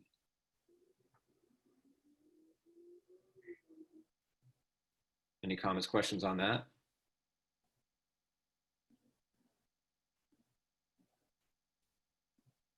Okay. Obviously, you know, if I go ahead, but you have a question about something I've covered, you know, don't hesitate to let me know. 6, retention disqualification. This is sort of the, you know, the accompaniment to 5A. So a law school must, as soon as possible, identify and disqualify those students who lack capacity to satisfy or complete the program. This is pretty much what we have currently. So at the time of admission, it's based on the information reasonably available at the time of admission. Once they're in and you actually have some academic data, then you don't want to lead people on for consumer protection reasons, obviously, and this retains that. Greg? So Marty, I do have and everybody, I do have a question. It's purely a terminology challenge. The word disqualification is used at times interchangeably with dismiss in some of the rules and in some of the settings. And at least in my vision of it, disqualification is sort of they can't come back. Dismissal might mean they could come back. Can we use a significant? Can we decide on what the consistent term ought to be for these situations? Here, it seems to me we have an obligation to dismiss them. If their circumstance changes, they could come back. In other words, they were able to establish that now they do have a reasonable chance of completing the program objectives, whatever it is. Their kids have gone off to college, right? They're no longer caring for those 8 kids. Mm-hmm. Disqualification seems to suggest they can't come back. So I wonder if we could clarify that somehow before we leave this one. And then, of course, it has implications for 5C as well, because that term is used there too. I'm fine with dismissed. So, Greg, the proposal would be someone is academically dismissed versus academically disqualified. Is that the proposed change? That's the change. And then the same in 6. Yeah. Brian? You know, we use academically disqualified throughout our policy manual and our curriculum changes, et cetera. I don't think we've ever used the term dismissed. And it basically means you're out. And then we have rules in our policy manual that describe what they can try to do to come back. And they can petition for immediate readmission or later admission, depending on the circumstances. Won't bore you with those details. But disqualification always meant the final step, basically. You know, first there's a probationary period, depending on what happens. And then if they can't meet that, then it's academically disqualified. I would hate to see it change just because that's where we use it all the time personally. But I also think it's been used throughout these rules already. And I think it pretty much means the same thing you're talking about, Greg, as far as I can tell. I mean, you know, either way, whether you dismiss someone or disqualify them, it doesn't necessarily mean that you have to come back. Whatever language we use, you can also include ways they can repetition. Yeah, let me just lay out the other wrinkle is that schools that are in the unaccredited registered category have this obligation to disqualify a student from further study if they don't pass the first year law student exam within a certain period of time. And we've always taken that to mean something different than an academic dismissal, right? This is a you're out and you can't come back kind of decision. And that term in the regs is disqualified. So we can't really be in the same exact spot vis-a-vis kind of an academic dismissal and a disqualification by virtue of that. And schools transitioning in would theoretically have this problem. So I don't know if that helps explain it anymore. No, it certainly does give another viewpoint that I'm not thinking of. I didn't see it that way as far as the first year exam issue. Yeah, what do you call them, Marty? Do you use disqualified versus dismissal that Well, way? if someone doesn't meet our GPA requirement, we call that dismissed. Right. I actually think either term could be broad enough to encompass the other, so I'm not that concerned about which term we use. It's whatever the group feels comfortable with. I don't have a strong view one way or the other. Okay. And When they don't pass the first year law student exam within 3 administrations, Marty, do you dismiss or disqualify? I think everyone who gets kicked out is called dismissed, but it's dismissed for a different reason. But I mean, honestly, my staff deals with that more than me. I'm not sure what we call it. Yeah. And I have to say, as accredited law school, when someone has performed academically well in a registered school, so they have a GPA of, let's say, 2.7, but has failed the first year law students exam, I get mixed messages on letters of standing regarding whether or not they've been academically disqualified within the meaning of the accredited law school rules. Some letters of standing will say they were in good standing academically at our institution, but we were forced to disqualify them based on statute. And others say they were academically dismissed or disqualified, seemingly not making a distinction between in good standing GPA wise, but failing to meet the statutory requirement of passing the first year law students exam in 3 administrations. So it's been confusing when we get letters of standing that make that distinction. And I don't know whether changing the language here would in some way bring clarity to that confusion, or if the state bar has some idea about what it means. Is that a question for the state bar? Poorly stated, but yeah. Okay, so as we sit here, it's not something that I had prepared for this meeting, but I can go ahead and look at that. Is that something that you would be willing to delegate to your cleanup editors if one term or another does seem to be the predominant term? I do think, however, it's probably true that different schools have used these differently over time, and perhaps this is the time for us to sharpen our wording to be more clear from the agency's point of view with the help of the editors. So in short, yeah. I don't know, but we could work with the editors to determine. Is the committee comfortable with Jay and Marty working with State Bar staff to clarify this language? Yes. I brought it up. I'm comfortable. Yeah. Okay. Yeah, Yeah. Jay? Yes. All right. Thanks, Greg. And so to be clear, there'd be no substantive change at all. We would just try to refer to the same course of action using the same term. Right. Consistency. Okay, thank you. Thank you.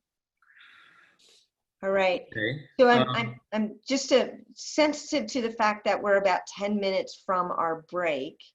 And so I know we are about, Marty, to get into some really meaty pieces of it because it has to do with the timing piece. Well, 9, yeah. 7 and 8 I thought would be quick, but I was going to also suggest maybe taking a break from 9. Well, let's see if we can get through 7 and 8, and then we'll save 9 until after the break because that's some significant changes. Okay, yeah, and I think 9 probably is really the only big change for the remainder of this B. Okay, so 7 and 8, again, kind of go in tandem. 7 is assessment of student learning, and 8 is grading. And this is in recognition of the fact that the two obviously overlap highly, but aren't necessarily the same thing, right? So 7 is kind of general, right? It says a law school must determine a method to evaluate student learning based on evidence. I know there's debates about, does it have to be examinations, whatever, it's general. A law school must establish that the method evaluates the student's skills and knowledge of fundamental principles encompassed with the subject matter of the course. So, that in all likelihood, in many instances will be an exam, but it doesn't necessarily have to be a final exam, as long as the school can demonstrate that it, evaluates those things, the skills and knowledge that you wanted the students to get out of it, then that's good, right? And then 8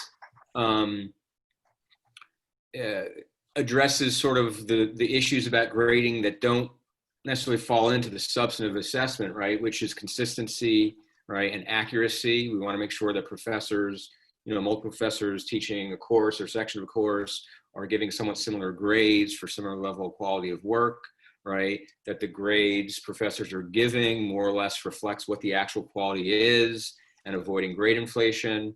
And that the grades they get, assuming they're getting passing or, satisfactory grades, however the school defines it, that students who, are getting good grades, right, that means the school thinks that they are, progressing towards licensure. So all pretty general, pretty vanilla, but that was largely by design, again, to sort of stake out the things we care about, but still providing sufficient flexibility for innovation.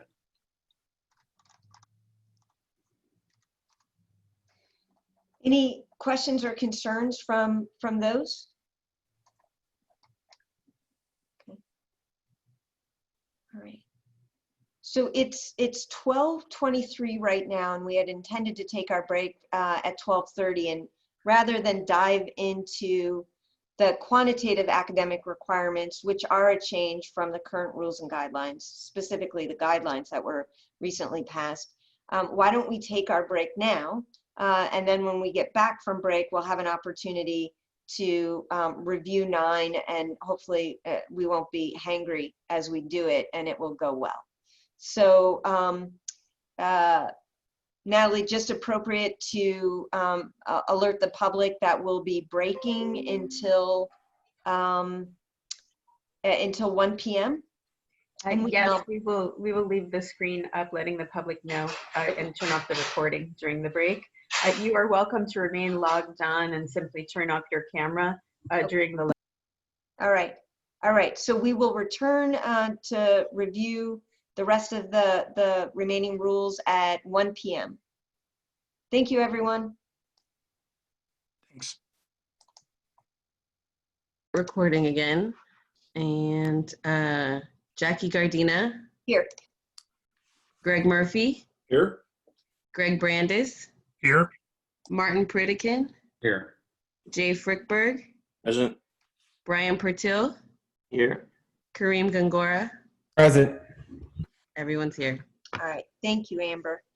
Okay, so where we left off was on the quantitative academic requirements in 4.10 or 4.160B9. So Marty, to return to you and the work that you're doing to kind of orient us to the work that was done on these sections. Sure. So there are a number of subsections to this, and I was debating what's the best way to do it. I think even though it's dense, I might try and plow through the whole thing and then take comments, because kind of some pieces depend on others to sort of be put in context or make sense. So there's a few different things going on here with 9, right? Historically under the current rules, there are quantitative academic requirements that include both the no less than 30 months, no more than 84 months. So there's a month-based standard. There is a units-based standard, 80 semester units, right? And there's also the 1,200 hours of verifiable academic engagement, right? And so what we were looking to do is, we're really thinking about, well, this is our chance to provide flexibility and innovation. What do we want to do? How do we want this to work? And, there's quite a bit of discussion about it. And what we kind of landed on is, look, we'd like to move away from a purely hours-based system or a purely time-based system, but we don't want to throw the baby out with the bathwater, right? We want people to take it seriously, right? And although it's possible that there might be reasons to deviate from these time-bound standards, it's probably not going to be the norm. And so what we thought to do was create some, defaults, but still create a possibility for innovation. And really the focus was on competency-based learning, right? And again, just as a refresher, right, the idea with competency-based learning is that if someone can demonstrate through whatever type of assessment that they've mastered the skills and concepts that you want them to learn, even if they haven't necessarily spent the certain amount of time marching through the live classes or videos or readings or whatever, right, then arguably a school should have some flexibility to do that, right, and make that alternative to save students time and money and so forth.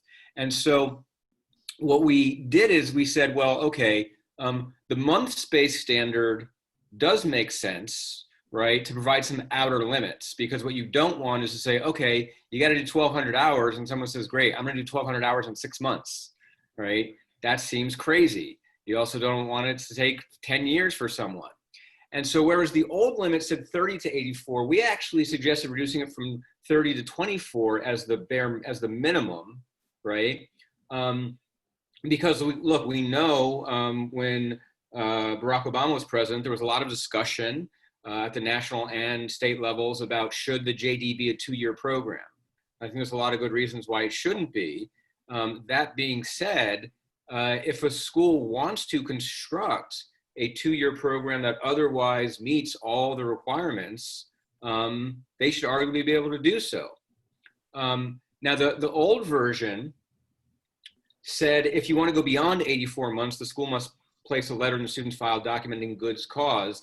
However, it's possible that with competency-based learning, a school could even, or an individual student at least, could complete a JD in less than 24 months and it still be, viable. So we created the possibility that if the student seeks to complete the JD not only in more than 84, but less than 24, the school has to place a letter in the student's file documenting good cause, which presumably would explain how the competency-based learning works and why it justifies going below that floor.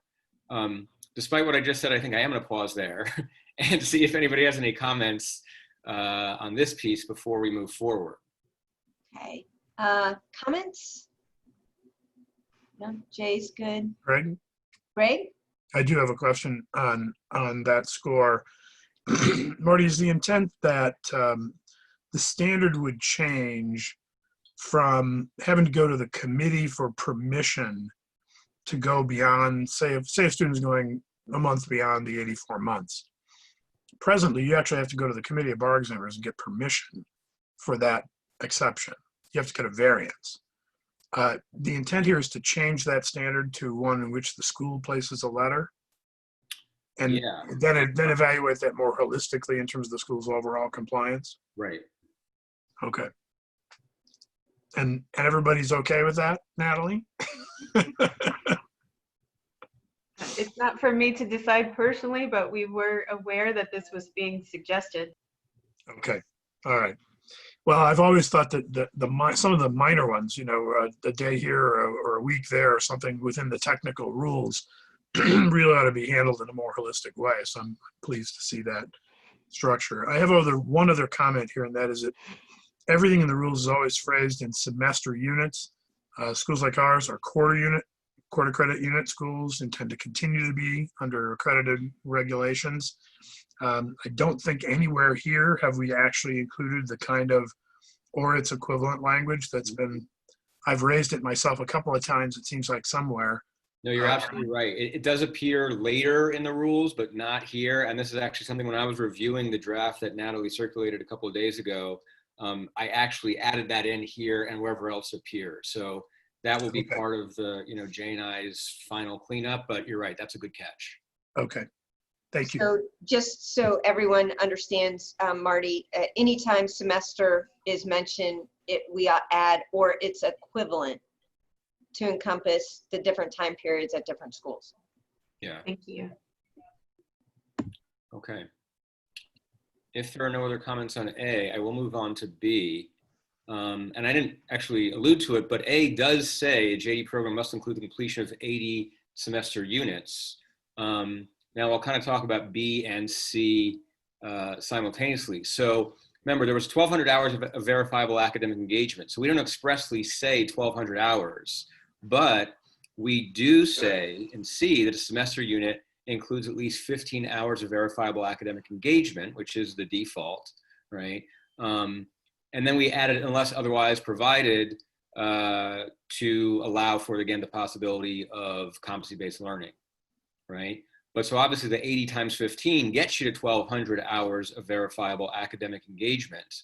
But you know, the thinking was, rather than sort of being able to prove up an exact 1,200, if you can prove up that you have a system that has at least 15 per semester unit, and you can prove up your 80 units, that should do the trick.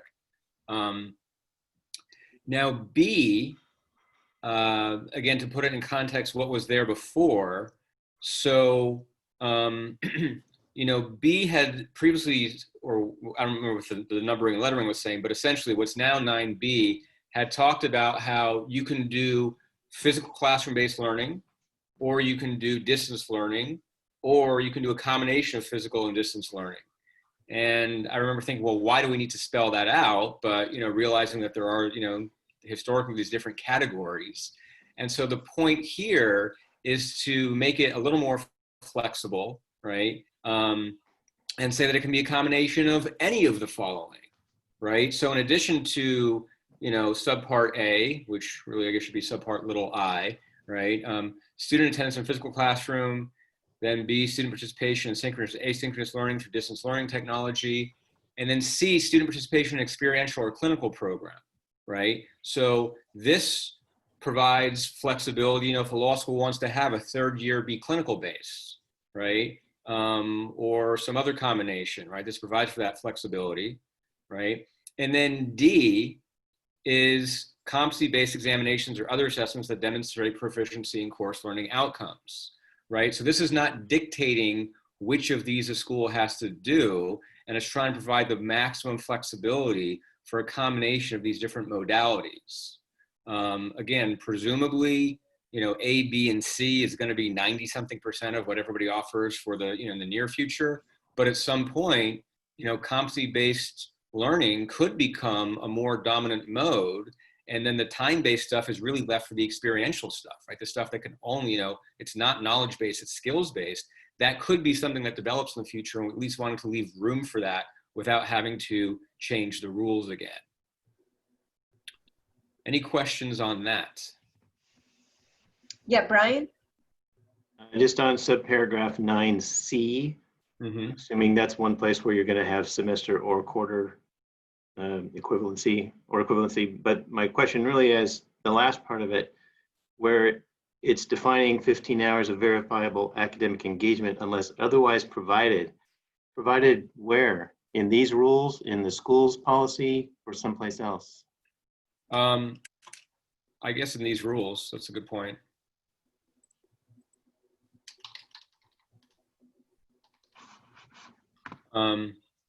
And here, I mean, I'm not sure if it makes sense to say, or it's equivalent, right? Because the point is this sort of sets the benchmark of what a semester unit is, and then anywhere else a semester unit is referred to, it can be, or it's equivalent, right?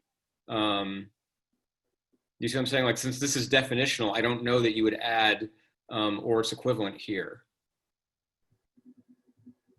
That's fine. That wasn't really my question anyway. It was toward the end. Okay, okay. But yeah, I think as otherwise provided in these rules, again, the point being to provide for the flexibility of competency-based learning. Right. And I just wanted to ask a clarifying point under 9B to make sure that we understand what it is that we're recommending and to get some input from the state bar on this. As is evident from the CBE agenda tomorrow, those schools that are identified as fixed facility schools don't have the option without a CBE waiver or seeking a major change to allow for distance learning education to simply move into an asynchronous or distance education modality, as this suggests. Are we wiping away the difference between fixed facility and on asynchronous online learning, and allowing schools to kind of adapt as they see fit? Do they have to present something to the state bar in a major change to say this is how our students are going to meet the 80 semester units, or is it simply part of the periodic reporting that we'll be going through? I just want to make clear, as compared to what the rules are now, to what we're recommending for the future. So my understanding, at least, and others may disagree, but based on at least the proposed rules as they're currently drafted, under 4.165, which is major changes, major change A9 says major change to the JD curriculum, including change in the number of credits, overall requirements, or teaching modality, right? And so I would think teaching modality would mean shifting from in-person to online or vice versa. I would think overall requirements would include moving to a competency-based learning model. So that's how I understand it. And I'm okay with that. I'm okay with the committee should probably still, give its blessing before you make a big change like that. If others either aren't okay with that or think that that language doesn't adequately encompass that, that's something we should talk about. But that was my understanding. Other thoughts on that? Yeah, Brian? Just that there is a difference between teaching modality and academic engagement by the student. I mean, a teacher may be teaching through Zoom for a while, or maybe we all decide, many of us, that this is really great, it's working out fine, let's not have a building, and we're just going to go all online like some of the schools do. Either way, I think it's pretty clear that if, like a school like Empire, if we just decided to go all online, that's a major change. It's a complete difference from what we're doing. Okay. Fine with that. All But right. in the context of what we're working with right now, we've been given this exemption so far from the CBE of any threat that this is a non-compliance with these rules, being allowed to do what we're doing. But at some point that may lift, and we'll still end up with some hybrid situations where folks are still not comfortable coming in. Some students will want to have this hybrid availability to them, so they're at home, some professors even at home. So I see a conflict and some tension there between these two sections of the rules. If we're going to talk about academic engagement, can be one of any combination of the following. I love that. I think that's great. At the same time, if we've got a change in teaching modality itself that's requiring the major change, and the other one maybe isn't requiring a major change, I think they're going to, bump heads with each other at some point. Maybe we ought to think about clearing that up. Thanks, Brian. I think that one challenge too is that this is coming right at a time where there's been a major involuntary shift in education. And I think there may be a reimagining of what's possible or what's preferred as a result of the experience people are having right now. So I think this is a good discussion to have, and it is very helpful to have the CSBARS perspective on this, given the new learning that you've gotten literally in the past few months. Well, do we want to hold off some of that discussion until we get to the discussion on the major change provision? Or do we want to talk about it now? I'm fine either way. I just, wasn't expecting to lead the discussion on the major change rule. So, Yeah, is there any other member of the committee that might have a comment about that? Otherwise, I think it might be helpful at this juncture to actually ask if there's any public comment, because I would like to hear from other Cal schools that might be looking at this rule and wondering how it affects, if it were to pass, what their options are going forward. So are there any other committee members who have thoughts about the structure of this rule and what it might mean for our options moving forward? Yeah, Greg? Well, I will just say that the general structure of this rule mirrors the present rules. So there's really not that much change from the rules that were put into effect in May of 2019. Those rules, of course, were the product of years of input from the community, including all the accredited schools, including the registered schools. So, while there's the change from 1,200 hours to 80 units of 15 hours each is a structural change, as Marty pointed out, to how we get there. It's really not a change in the expectation. So I think the questions about transition are valid questions. I think in large measure, though, they're already addressed with the way the effective date, the safe harbor provision, all the other things that have already been discussed and are included in the rules to allow people the opportunity to transition from one setting to another. I think it's a fair question to ask whether that still falls under a major change or not. And I'm not putting that off. I just don't think this excuse me, is as big a major change in the rules as we have to be quite so concerned about. Okay. Other thoughts on the committee? I would agree with what Greg just said as far as these being major changes themselves. As we're looking at D1, 2, and 3, those seem to be what we've been doing for academic engagement. But my question really more has to do with whether it's going to have to be reported and get approval as a major change. I think that discussion can wait until we get to the major change part. Okay. Thanks, Brian. And I think my thinking was based on conversations I've had with faculty in preparation for the fall in our campus-based program, where some faculty are like, I want synchronous, I want it to mimic the classroom, I'm gonna do completely synchronous, it's gonna look very much like it does if we were all standing in the classroom together, assuming the campuses aren't open. And others are, hey, I'm gonna build mine on Canvas, it's gonna be primarily asynchronous, but we'll have some synchronous classes.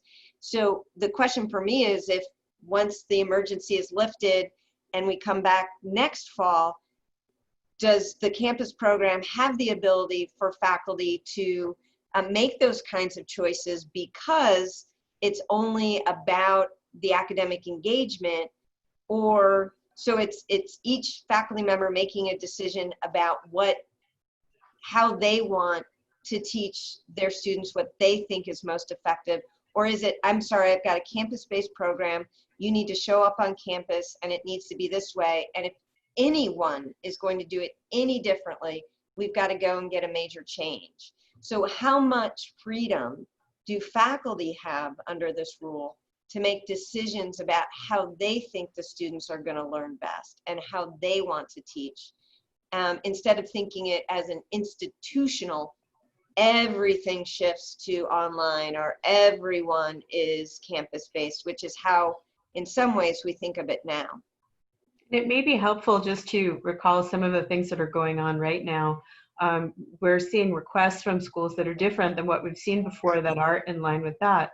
Part of what you need to do is to communicate to students what they can expect when they come to the school. And historically, that meant we teach in the classroom, we teach via distance, but now we're seeing schools that offer tracks, and they may be multiple. They may be a classroom track, a hybrid track, and an online track, all within the same school, but they can clearly communicate to the student, and that works, and that's supported by this rule structure.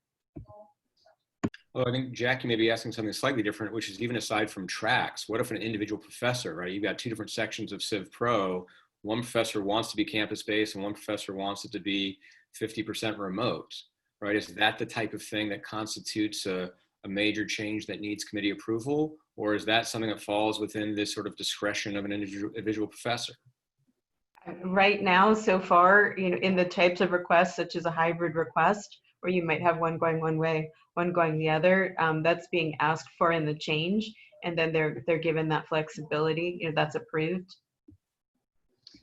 So essentially it has to be approved in order for that to happen. So while the flexibility exists in 9B, it exists only through the grant of authority from the CBE through a major change. Yes, but it's approved as a concept as opposed to Civ Pro is approved for this, but contracts is not. Got it. Okay. Which is consistent with how it operates now. I just wanted to make sure that that our intent was clear and articulated. Okay. Thanks. Okay. Marty, did you want to keep going? Sure. So I think that gets us through 9, A, B, and C. So then we're up to D. And D largely tracks the different components of B, right? So D1, physical classroom time, corresponds to the first sub-bullet in B. D2 is distance learning, which corresponds to the second. 3 is experiential or clinical, which can corresponds to the third. And then 4 is competency-based learning, right? And so this sort of spells out that not only can the 80 semester units, right, be satisfied via a combination of these things, but verifiable academic engagement generally. And it seems to me the way I read this is whether within a course or across courses, right? Now, again, this sets aside, do you need to get permission from the committee in the first instance to be able to, change, how you do this, but assuming you have the requisite approval, right? It provides, flexibility, how you get to the 15 hours, even arguably within a semester unit, right? And then what D2 does is it spells out the various things that were already hashed out with the guideline changes that were approved for, last May, right? What counts as distance learning? Because that was a big discussion that took years, right? And so we wanted to preserve that and not just scrap that. We think that that was thoughtfully negotiated and crafted, and we wanted to preserve that. But it just puts it in the context of, okay, that may require a lot of fleshing out, but we still want to specify that verifiable academic engagement includes each of these 4 broad categories to the extent a school is permitted to and does use them.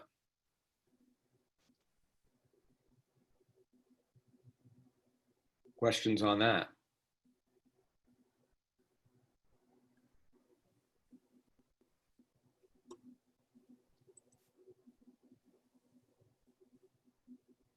Okay, well, I'm gonna assume everyone thinks it's awesome, so I'm gonna move on to E.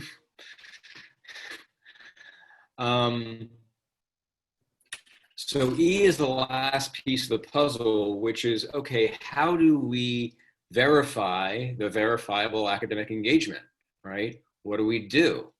And so this is, effectively addressing the issue of an attendance policy. And so, one of the things that we struggle with, and I know this was an issue even just going through our recent self-study, right, is that the current guidelines create a tension because, some aspects of a curriculum might be, or some curriculum might lend themselves more towards, institution-wide verification. Other aspects might be student-based verification. And, how do we do this, right? So we wanted to specify that, first of all, a school has to have a policy, a written policy that requires the verifiable academic engagement. You can't just say, great, we've built the 1,200 hours and they'll come, right? You want to make sure they're coming, right? And at the same time, we want to provide sufficient flexibility in how that gets documented, not to artificially hamstring law schools while still providing, reasonable rigor. And so 1 and 2 provide alternatives. 1 is institution-based, right? If you can document a curriculum that includes the required engagement, right?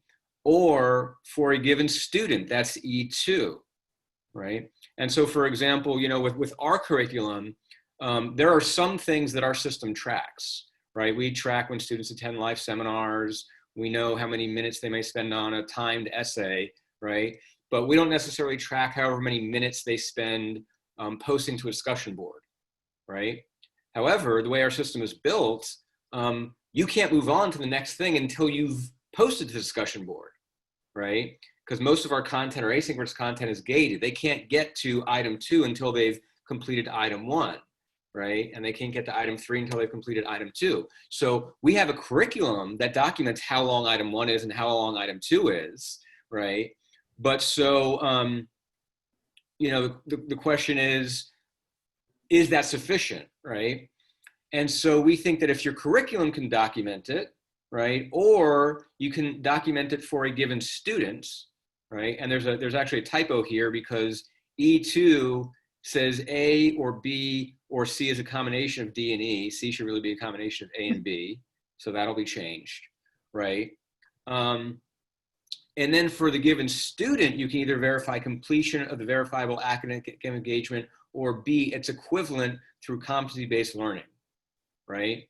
So the point being, if I have a structured curriculum that's going to take 15 hours of academic engagement, and by the end, my course learning outcomes say you should be able to do X, Y, and Z, right? And you should know A, B, and C, right? And I'm going to test that through a final exam. Well, if we have an assessment, a competency-based assessment that a student can pass at the successfully proficient level, maybe it only took them 8 hours of study to get to that point, right? But that's the whole point of competency-based learning. It's not time-based, it's competency-based. And so if I can show that a student has passed successfully an assessment that demonstrates competency in a course that otherwise would take 15 hours, I shouldn't, for that credit, have to also show 15 hours, right? Otherwise, it undermines the whole benefit of competency-based learning, right? So E2 tries to say that you can do actual hours or competency-based learning or a combination of the two. It doesn't have to be all of one or all of the other. I'd also note, incidentally, that when we talk about E2B, it says it's equivalent through a competency-based examination or other assessments demonstrating proficiency in course learning outcomes. Well, if you recall above, and I think it was B3, right, we said that although a school must have program level outcomes, it should have course level outcomes, right? But we're not mandating it. What this implicitly says is, if you want to do competency-based learning, you're going to have course level outcomes, or you can't show what that competency-based assessment, was the equivalent of, right? You can't show what it shows mastery of. So that's another sort of carrot for schools that want to do competency-based learning. Well, you better do course level outcomes because, that's what you're going to need to demonstrate. And then the last piece, E3, says that a policy requiring completion of not less than 80% of the academic engagement required, and that's historically been the rule, right, the 80% standard, right, not including competency-based examination or assessment, is presumptively sufficient. So the idea here was, once again, kind of relying on the default structure. The default is demonstrate 80% attendance, right? However, it's theoretically possible that a school could have some other system of tracking, right, that doesn't necessarily, correspond to 80%, but sufficiently demonstrates that students are, academically engaging. And so we at least wanted to build into the rule the flexibility to say, I don't know exactly what that would look like. And the school bears the burden of showing that it's as good as an 80% rule, but at least there's the possibility for that innovation. So that is all of the pieces of this section on quantitative academic engagement, the 20 to 84 months default with good cause shown above or below, the 80 semester units are equivalent, defining that at 15 hours, which gets us to 1,200 hours, the flexibility in combining different modalities, assuming sufficient permission is gotten, and then a default with sufficient flexibility about how you actually document and verify that engagement. Yeah, Brian. Well done, Marty. That's a lot of work. And I appreciate the thought that has gone into that. There's a lot of nuance in this that I hadn't really given that much thought to before. But as I read through these last night and this morning again, I can see that it was a lot of work.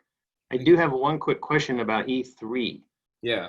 I've been using the threat to my students, for lack of a better word, that if they don't attend 80% of their classes and they miss one more absence, they're dropped from the course, and that this is a CBE requirement.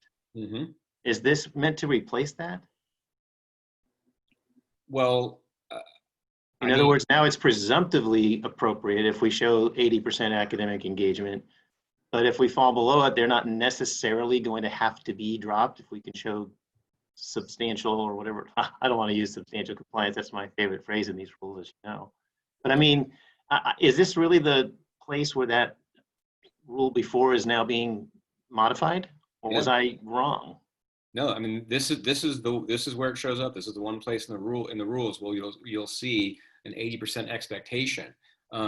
Again, I mean, my understanding is if you don't have the 80% requirement, you got to replace it with something, right? You can't just say, well, 80% is not a hard and fast number, so we'll just let it slide, and who cares if you're at 70 or 60? I mean, if you're not requiring 80, you got to require something in its place. But I mean, I don't mean to not require it 80. It's just that I always felt like this was one area where I had no discretion to go below it. I've been telling the students, talk to me. When you have an emergency, give us advance notice. We'll try to work with you. Get students to replace your, take notes, whatever, right? To kind of to continue their academic engagement when they can't make it to class. But I have always assumed that if I can't get there, there's no good cause in my mind, and they have missed that final class they weren't allowed to miss, that I have no discretion, I have to drop. Is that wrong? Greg, you want Hey, to? Brian, I was going to say, no, that's not wrong, because the way this rule is written, if that is your school's way of complying with this regulation, then you don't have a choice. You can structure your school and your program to comply with this regulation in another way if you choose to do so. But if you've chosen that method as the way to comply, then it is essentially the same situation you're in today. Okay, because I've only chosen that method because I thought I was required to and had no discretion otherwise. I would Yeah. rather leave it open each time for me to be able to look at each student's situation and see what happened and what was the reason they missed, et cetera, and not feel obliged to just have an automatic drop. And to Brian's point, I believe the reason that he has selected that method is because the rules and guidelines to date have required him to select that method. But we do receive various questions, and we have during this process received questions, issues of pandemic, issues of work travel, can a tape qualify, just various methods. And technology has afforded a wide range of ways to make up a course that were not available when these rules were created. So this would be a change, and I welcome the committee's, the CSBARS comment. Great. Yeah, if I could, yeah. I mean, I'll just comment that it seems to me, I have a technical comment about the placement of 3, just because 1 and 2 are in the alternative and 3 stands alone. I've already caught that. You're right. Under the structure. So I'd probably just move 3 up into the main paragraph. Yep. Following the first sentence, just separate the 2. That's the simplest way of solving that. But Yeah. the overarching idea here is to establish the verifiable academic engagement. And you can establish it in a couple of different ways. By having a curriculum that requires it. And, in our case, I think Marty and yours the same way, students complete the course. To complete the course, they have to do it. There isn't any way around it. And so they do. And so, that is the curriculum driving that one. You could also make everybody prove they did it in some other way. If there's some other artifact or some other thing that's required, that's B, or that's number 2, essentially, or some combination part of there. So it really allows you as a school to decide which way you're going to establish that, but you still have to establish it. And you can choose the same old route you've always had, the sort of 80% attendance as the way we do it. And that's still perfectly okay under these rules. So that was, I think, an overarching effort all the way through here, was to not tear away completely everything schools have been relying on for a long time, even as we improved the rules and gave them other opportunities for compliance. So. Thank you, Greg. And anyone else have comments on this? I just want to, sorry, Chair, if I may. Yeah, please. This has been very enlightening for me. I've been on a few, I think 2 now, site visits where this has been brought up too. So I think the work that was conducted on this was very thoughtful and mindful, as well as adjusting to the new norm. I hate to say that, but just exploring the future. I did understand and did follow along with the concerns about the major changes. I can say the CBE is rather interested to get that information as a request, just so we kind of are aware of what's going on and kind of getting those ideas. I know there was an incident where Dean Frickberg had to notify us about moving, I think, an office or two over. And so those type of things, I think we're considerate of, that we hope that we don't impact the services and of course impede on your progress. But I think when it comes to instruction and attendance, I think those are type of things or that could impact the overall service delivery of the institution. I believe the CBE might just want to be aware of it. Thank you, Kareem. That's helpful. And when we get to major changes, as it's been rolling around in my mind, one of the ways that we might address it, so under WASC, if your program is going to exceed 50% distance learning, then you have to seek a substantive change. But if it's below that amount, then you don't need to. We might think of a metric like that for major change, which would allow for a minimum number of courses to be slightly different, of course, as Natalie notes, with student notice and acquiescence to those changes. So I think 50% might be too high, but maybe when we get to major change, a metric that would still allow some flexibility and creativity within the classroom, but not where it's a structural change to the entire program. So something to think about when we get to the major change. So I think number 10 through 15 in this section is pretty much taken directly from the guidelines as they currently exist, with maybe some slight modifications. So any comments or questions about 10 through 15? Yeah, Jay. Just on 13, I think it's one I voiced previously. As it reads, it appears that they could say anything under academic freedom. I think it should be something that's academically related. As an example, if you had a professor come in and start spouting off racial epithets, sexist comments that were not related to the subject matter of what they were teaching, they might argue it's underneath their academic freedom. So I would prefer it if we had a restriction that has to be academically related for academic freedom.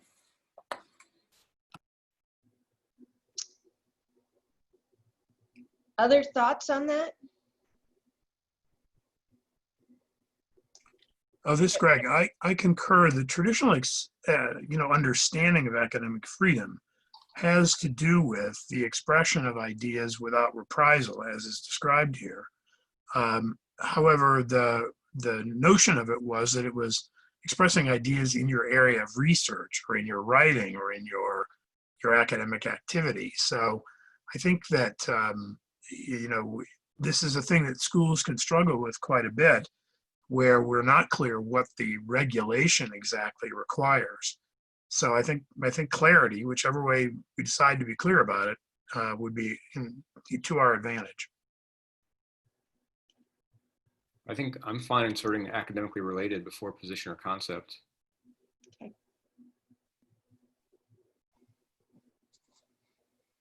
Brian? You're still on mute. My There you space bar wasn't working anymore.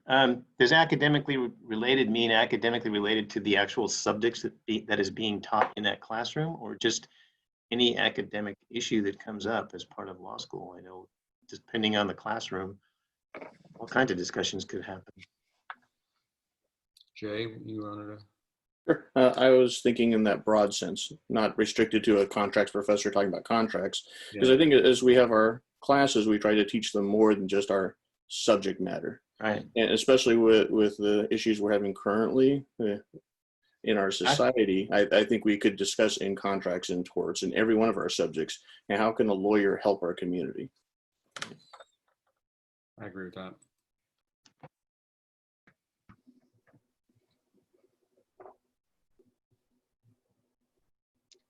So where do we stand on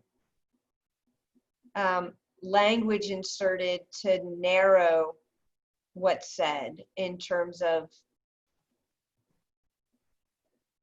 it? Right now there was the recommendation or concept academically related. Right, before the words position or concept. Are people comfortable inserting that language as a whole? Okay. Yeah, yes. All right. Yeah. And I think it's important to distinguish that from a faculty member's First Amendment rights to state whatever they want outside of the academic environment. I've gotten emails from students suggesting that a Facebook post or something said in a newspaper article should be sanctioned or brought up with the faculty member in some way that's distinct from what they teach or anything like that. And I think it's important to distinguish between the academic freedom that's required in the classroom and in the academic setting from whatever that faculty member's personal views may be on subjects outside of that, which is protected in other ways. And Exactly. Jackie, might I have a read back on that one? I want to be certain I captured it properly. Yeah, Marty, do you want to read it with the language inserted? Yeah, so for 13, B13, it would now read, a law school must adopt an academic freedom policy. Under the policy, a faculty member can articulate an academically related position or concept that may be controversial without fear of reprisal. Thanks. Thank you. All right, so anything else in this particular section, Marty, that you want to raise or that anyone else wants to comment on?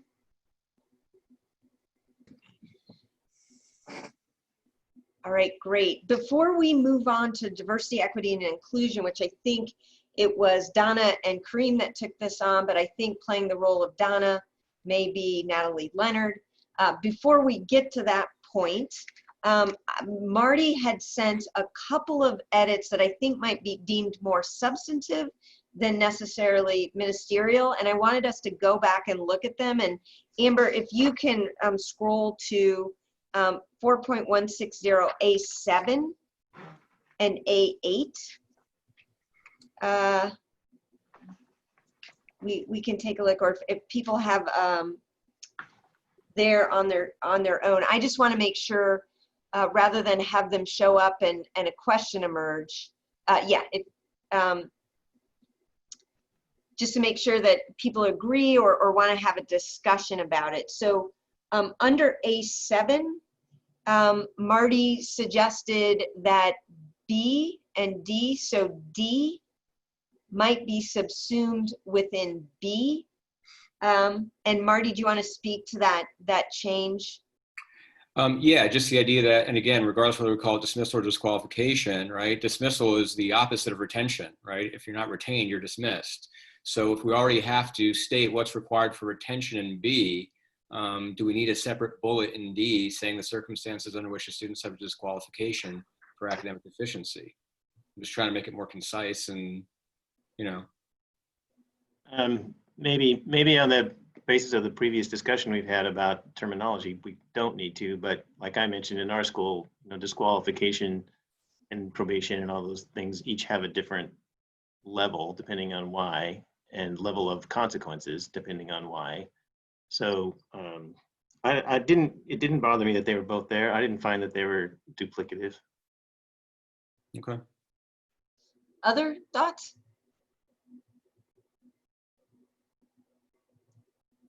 This, Greg, I'm okay either way, either with it or without it. I think it's kind of hinges, I think, a little bit on what we do with dismissal versus disqualification. So.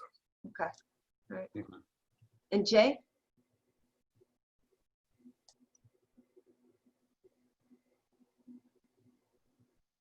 Sorry, I was muted.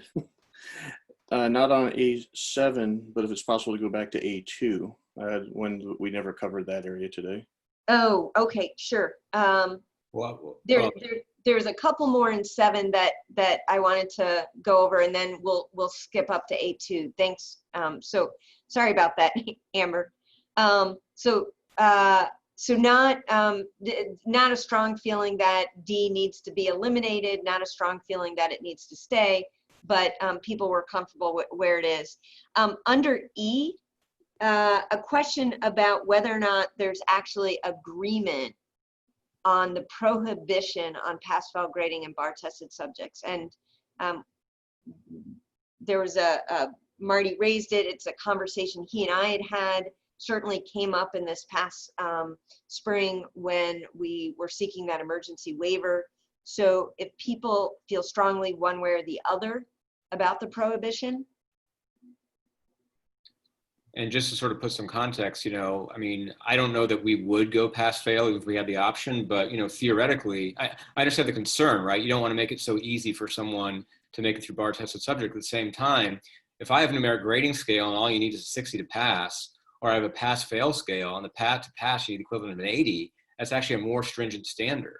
So I don't know that by categorically prohibiting pass fail, you're necessarily avoiding leniency. So I don't know if that's a specific bar that's even worth having or not. I mean, again, you could make the argument, we've got the NPR. If your grading system isn't leading to good outcomes, there's something wrong with either your grading system or your program of legal education or something, but do we need the specific bar in there? Yeah. Okay. Thank you. Yeah, Brian. I would agree that we probably don't need it. I mean, I think it doesn't guarantee one thing either way. And schools can choose which they want to go with. I mean, some of the, as I recall, when I was going to law school 100 years ago, there were some ABA schools that had pass fail. I mean, they didn't even have grade point averages. So I really think all of us are getting measured by our pass rate at the end of the day. And the students look at our schools as, what are we doing? How are we producing lawyers? And the GPA or pass fail isn't going to be the thing they care about the most. And if you look at the surveys that have been coming around, I think Mitch Winnick sent something out recently about some of the feedback that's going on from the pass fail decisions schools have made. It's about half and half. People like it or they don't like it. So I really don't think we should have to necessarily have a prohibition. And I think we should let the schools choose on this subject. Yeah. Okay. Greg Murphy? Just about ABA schools, I think Yale does, and there may be a very, very small handful. It's certainly not the norm with respect to ABA schools. This is not an argument against the position just articulated. It's just that it would be a mistake to think you were following ABA precedent with respect to grading on core courses. I think it's just the opposite. I think the vast majority of schools have curves that they impose on a graded scale. Thank you, Greg. Jay, any thoughts from you on this?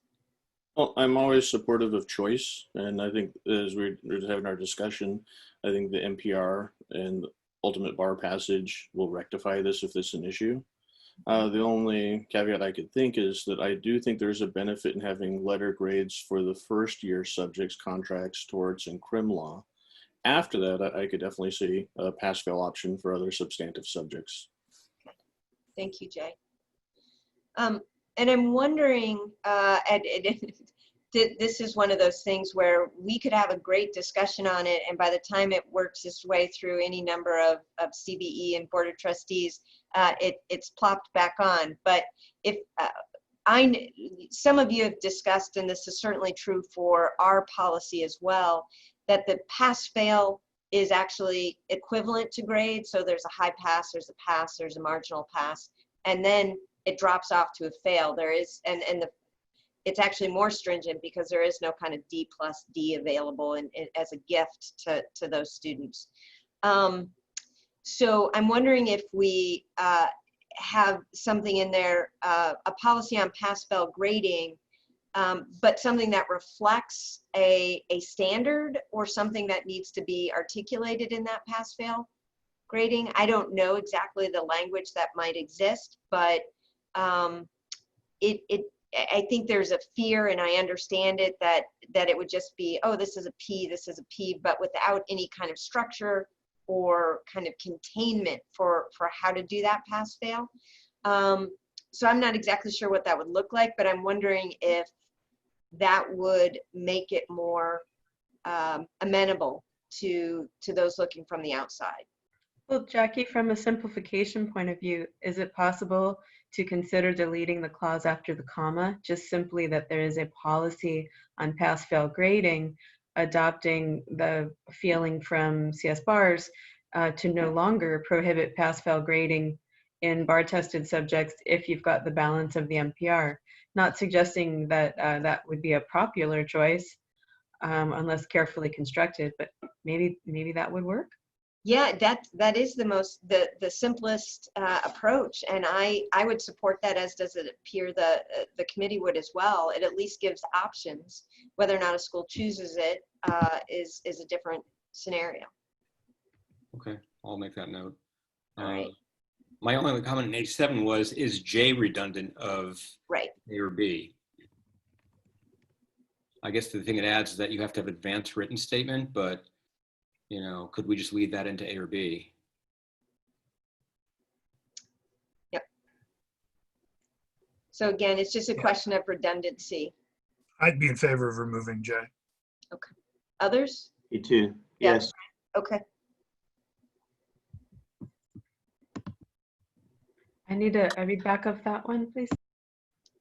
J would be eliminated because it's assumed to be subsumed within A. Thank you. And then Marty, you just had one question also under A8. Yeah, it was that, you know, it says one of the, you know, among the options that have to be listed for sanctions, one of them is cancellation of an examination.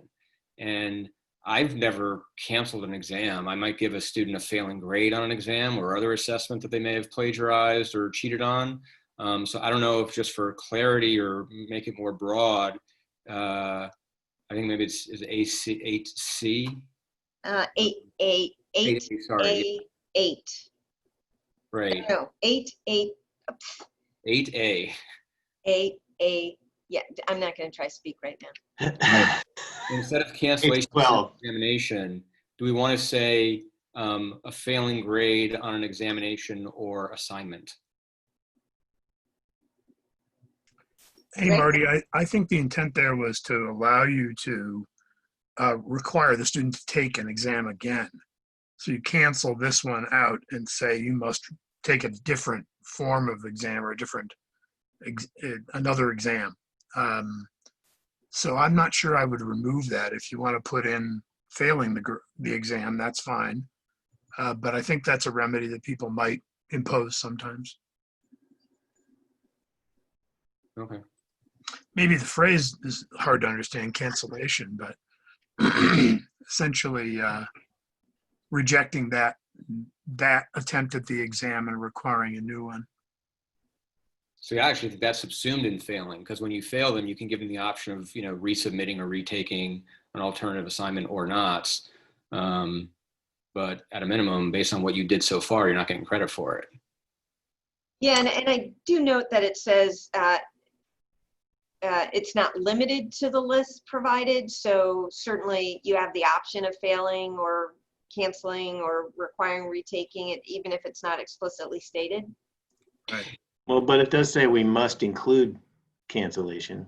Right. So if we've got some sort of concern over what that means, I don't have that terminology in our policy. I mean, if somebody can't take their test for some reason, it's either rescheduled for under different policies, or if I find someone's not going to take it because I think they're cheating, which I haven't seen yet, I have to decide what to do with it. I don't have a written policy about that. So I don't know what cancellation means, and if I have to have one, unless it's just rescheduling.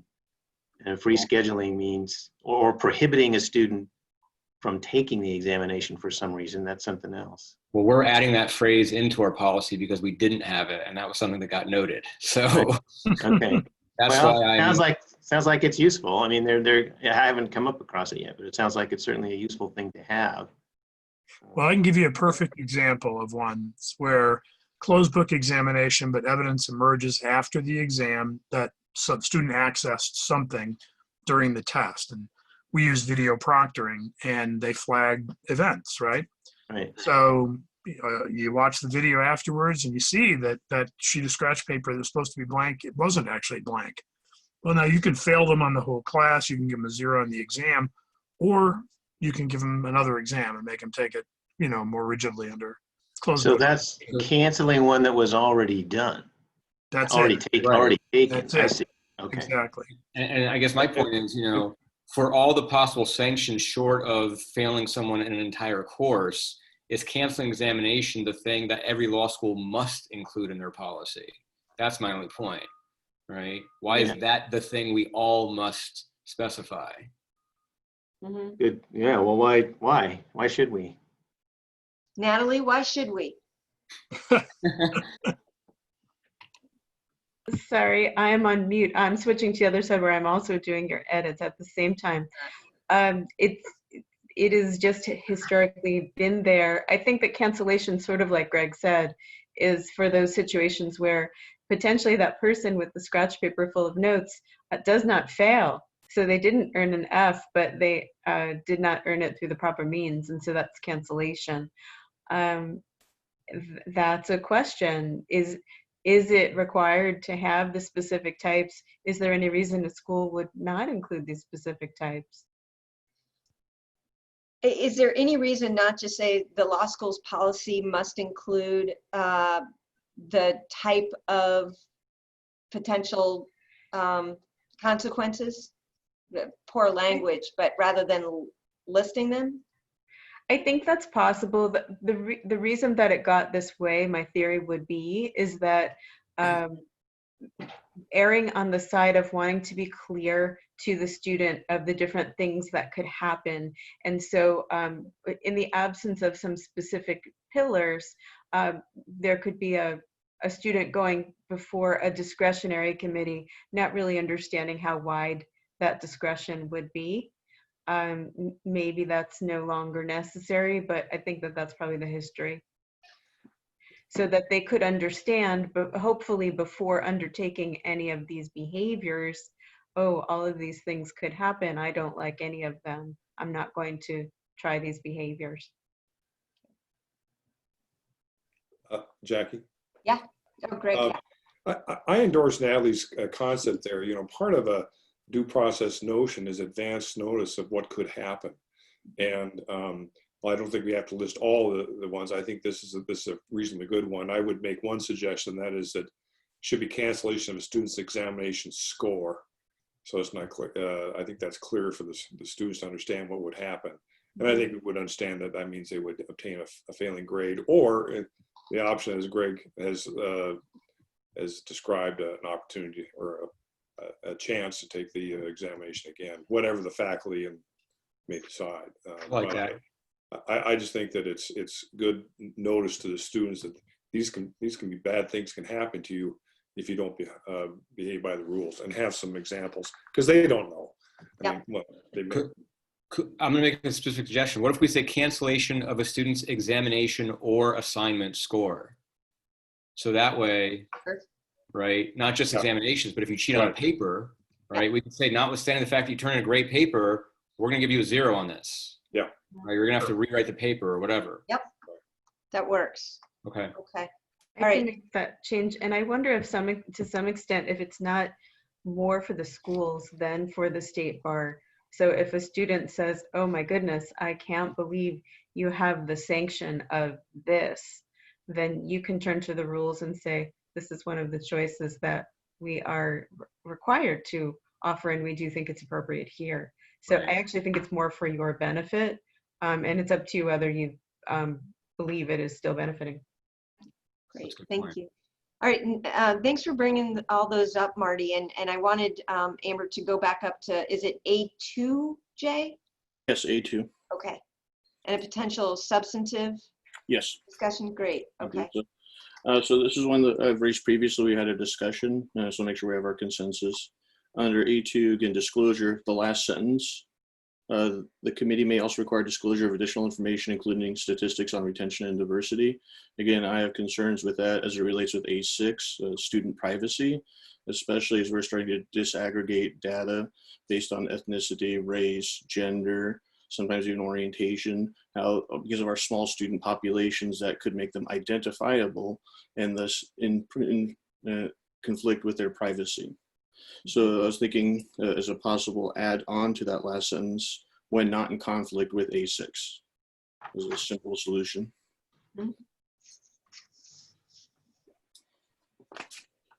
Thank you, Jay. Thoughts on that, Greg? I certainly support it. You know, obviously I'm very concerned about the privacy aspects as well. Yeah.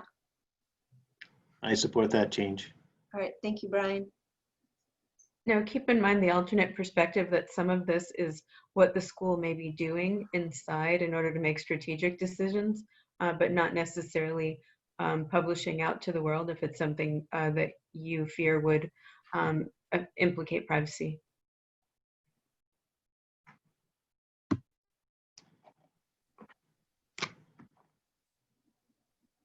Marty, any thoughts on your end?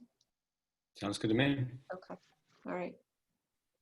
Okay, so I did want to move forward. I realize that I appreciate how carefully we're going through each of these and making sure that we're comfortable with them. But I do want to actually let people leave on time. So I wanted to move forward with the diversity, equity, inclusion. And I know, Natalie, you were going to speak on behalf of Donna and Kareem. I know that you're part of this as well, so certainly chime in. But that is 4.160C. Yes, so there were actually very few changes in this section from the last time that we were together. I did meet on 2 occasions with the Council on Access and Fairness to discuss the changes that were suggested by Donna and further considered by Kareem. So the section remains largely similar. There just was a little bit of clarifying language added to indicate that to clarify that while schools are required to have a diversity plan to track the outcomes and to take actions that are consistent with the findings of the evaluation, they are not held to specific outcomes because different schools may have different goals. And in particular, if you look to the large letter C, the very last sentence, to ensure an environment of continuous evaluation and improvement, schools must track outcomes and change policies where dictated by these outcomes as appropriate, is the language being suggested. So the schools must take action in line with what they've suggested, but not a specific action or a specific outcome.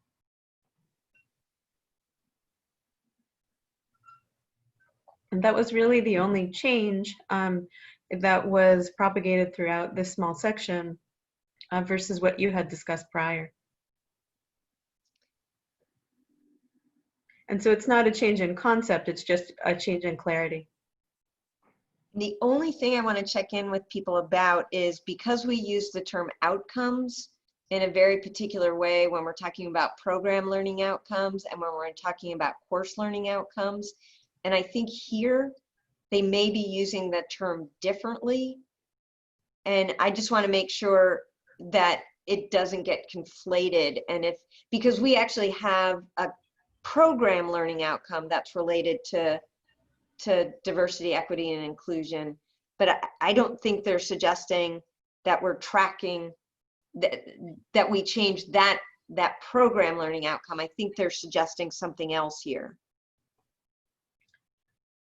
I think it's more just the results of the diversity plan as it's being implemented. What about if we use something like results instead of outcomes so that we're not conflating the PLO, CLO conversation with what is intended here? Or if there's a better word. I'm just trying to think of a word other than outcome, since it tends to be a particular word or a term of art in the accreditation context. Anyone want to get their thesaurus up? Yeah, I certainly appreciate and support a change away from a word that has a term that's a term of art in a particular context, so we can be clear about what we mean here. Results, I think, is probably fine. Objectives or something like that, but even that sometimes crosses over with learning objectives. So, well, how about go ahead, Jay. I was just thinking of the concept of achievement, and that's what we're trying to track, the achievement in retention, graduation, bar passage, I think is what we're looking at here. So maybe the word achievement. Well, what I was thinking of was looking at the beginning of this where it says, these are the policies we need to have to support student success, create an inclusive environment, etc. We could say as that last sentence that schools must track the implementation of their policies and change them where dictated as appropriate. I mean, as far as reaching their goals are concerned. I mean, so it's going to be a difficult thing to really quantify, I think. I mean, we all have agreed this is what we want to do. We want to see how we can implement it. Each community is different. Yeah. If we have a program and we're saying, yes, we all need to have one, then that program itself will dictate what we're trying to do. And if we're also obligated to continually track that progress and the implementation of it, we should be able to see what those results are and compare them with our goals and make the changes as we need. So a suggestion I might have is, since people appear clear on what the intent is, perhaps this is something that we could bring back. I can bring back to COAF in conjunction with your editors to look at that particular phrase to see if there's a better way to effectuate that. Thank you, Natalie. I am sensitive to the fact that COAF was involved in this, and I do want to give them an opportunity to weigh in as well. Are other people comfortable with that? Because I think we all understand what COAF was trying to accomplish with this language. I just didn't want it conflated with the other pieces. I also think they just have a substantial body of expertise, and they may have an excellent idea once I share this feedback with them. Yeah. Okay. Yeah, my only challenge with that, I think it certainly should go back to them. We're expecting to vote out this body of rules as a recommendation this afternoon, and actually, this actually seems like something where we can't vote it out yet until we know what they're going to say. Handing it to another body to make language changes does not feel like something we can just put in the category of, we're going to move this section from here to there kind of thing. I don't think it's the same sort of thing. So that would mean this one would have to come back to us before we could approve it. I would think we could make the language change ourselves and still be consistent with what the intent has been shown to be already. Yeah, I think so. I'm Make it comfortable. subject to public comment by COAF if they disagree with that word or something. I think How that about that? works. Yeah. Thanks, Greg. I mean, I think that one is potentially too much of an issue to hand it off to somebody else like that. Appreciate that. Jay? I was just thinking that it seems, again, it's the terminology outcomes that we're fixated on as a term of art we're using in other parts of the rule. Maybe as a committee, we could agree on a series of terms now and then leave that to COAF to recommend which one is the best as we go through our editing feature. Well, something Can I like, make a suggestion? What if we said schools must track and evaluate policies and change as appropriate? Something like more like that. Well, yeah, I've been making edits on this too. I could offer up a sentence of what we Please. talked about. To ensure an environment of continuous evaluation and improvement, schools must track the implementation of these policies and change them where dictated by the results as appropriate. The results of what? Their policies have being implemented. Yeah. We have policies, we're going to implement them, and we track them, and what are the results? If we feel like they're not meeting our goals, we need to change them. that makes perfect sense. I would put implement before track though, because you got to have them before you track them. Well, I was thinking of, we have to have a policy, and in our policy, we have to have a way to implement them. So we should be stating what we're doing in that policy. And then to track the fact that we've actually implemented them the way we say. Maybe implemented's too cumbersome a word. Marty, I No, it's think what Brian was relying on was the first sentence already requires us to have Right. policies. So he was moving on to the tracking of the implementation of those policies. Yeah, I'm just following up where it says track outcomes and trying to get rid of the word outcomes. Yep. So read it one more time, Brian, what you had. To ensure an environment of continuous evaluation and improvement, schools must track the implementation of their policies and change them where dictated by their results as appropriate. THEIR, not the results. That relates back to the policies themselves and if we are getting the results we want. Okay, thoughts on that? I think it's perfectly appropriate. May I suggest, I think that's pretty good. I would just change the words where dictated to when suggested. Okay. I like that, yeah. Thank you, Greg. And Marty, did I hear you say agreement on that? Yeah. Okay. Great. Jay? Yes. Great. Kareem? All right, great. I'm Okay. sorry, I need to read back one more time. Yeah, one more time, Brian. To ensure an environment of continuous evaluation and improvement, schools must track implementation of their policies and change them when suggested by their results as appropriate. You could also put as appropriate after change them if you want, probably makes more sense. Yeah. And change them when, I would say, and change them as appropriate when suggested by their results. I guess now we have to say when the need is suggested by the results. I don't want to add too many words to this. Brian, do you want to cut and, Yeah. or do you want to send that in an email to Natalie? Because I think she's I will. struggling to get all of the words in there. I That would will be send it. helpful. I have a whole bunch of edits I'm sending you, Natalie. This will be one of them. Okay. thank you, I'd appreciate that. All right, great. Okay, and Greg, thanks for the process nudge. Helpful. Okay. Okay, so anything else on this, Natalie, that you wanted to bring to our attention? Probably not, but anything that you should bring to our attention? Otherwise, the only other changes we made were to make consistent semicolons and commas. But they were very appreciative of the priority of this portion of the rules, the construction, and the enthusiasm of CSBARS.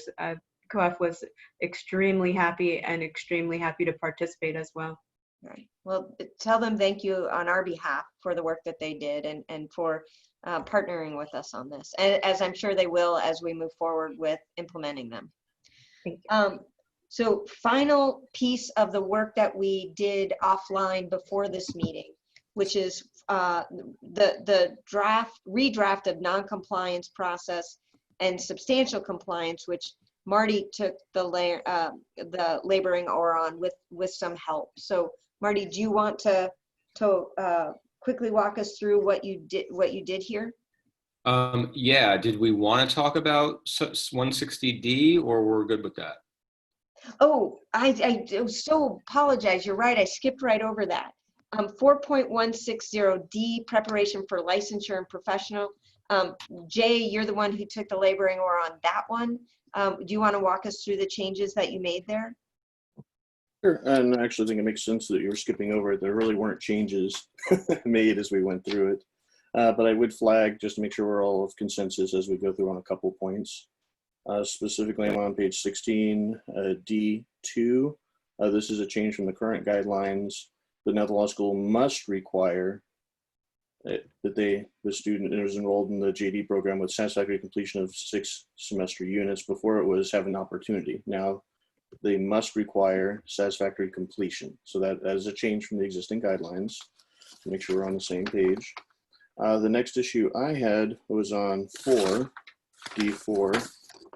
And again, this is more stylistic, I believe. If we're trying to really reduce the rules as much as we can, I would argue that 4E, as an echo, 4E is repetitive because it's just duplicating what we just discussed under D2. Yeah. So I would support eliminating that portion unless anyone had an argument to retain it. No arguments here. Makes sense. Yeah, I identified that as well. Thanks, Jay. Well, yeah, hold on Marty? So you want to eliminate 4E as redundant of 2? Of D2B. D2B. Also, that was odd. It didn't include D2A, but it included D2B. It's better just to eliminate it completely, I believe. Let me just check one thing. 1 second, guys. Sorry. Okay. Yep. Right. Again, I think it's more of an affirmation of the NPR, so there were no changes to that. That's an existing system we've had. Also, now under 7 on page 18, this is one, again, just a flag for everyone that we were going back and forth on. So as it stands now, it appears that we can give academic credit even if an outside bar review is presenting that material. And there was some conflict on that rule as we went back and forth. So I just wanted to flag that in case anyone had a discussion on it. And here, largely the policy behind that historically has been that the program is a JD program rather than a bar prep program. And now bar prep programs are being used in different and creative ways that they were not before. So would be interested in the comment. I'd put a comment again. I think once law schools were permitted to have their own bar reviews, again, whether we teach it ourselves with our existing professors or hire outside professors from bar reviews and we pay them to teach the class internally, or we just send our students to that outside bar review with that same professor now externally, I wouldn't see a distinction. So that's why I'm supportive of the current version of the rule. Greg? Yeah, I concur. I don't see a reason to draw a great distinction just in the manner of delivery of it, as long as it's a course for credit that's monitored under the normal standards of granting credit within the school. That's the assurance that we have of the quality of it. And whether the person, you know, you can just hire them on as an adjunct and it looks like it's your course. I don't see any reason to draw a lot of distinctions there. Mm-hmm. So those will be all the points that I would raise for discussion in this section. Jay, one question. D9, do we know why is that in section D? Good question. Yeah. I was always looking for what to eliminate, and I couldn't think of a reason to eliminate it. We could move it, maybe. I think it's already covered in 4.165. That's listed as one of the major changes. I believe, yeah. Or if it's not, it should be. Yeah. 165 sub A10, opening new branch campus or satellite campus. So maybe if we take the language from 9 and then move it over to 10. I mean, it's there. I think it's already there under Yeah. major change. Okay. Then I would support deleting 9 then. So deletion of 9. Okay. Thank you. And that would be it for me.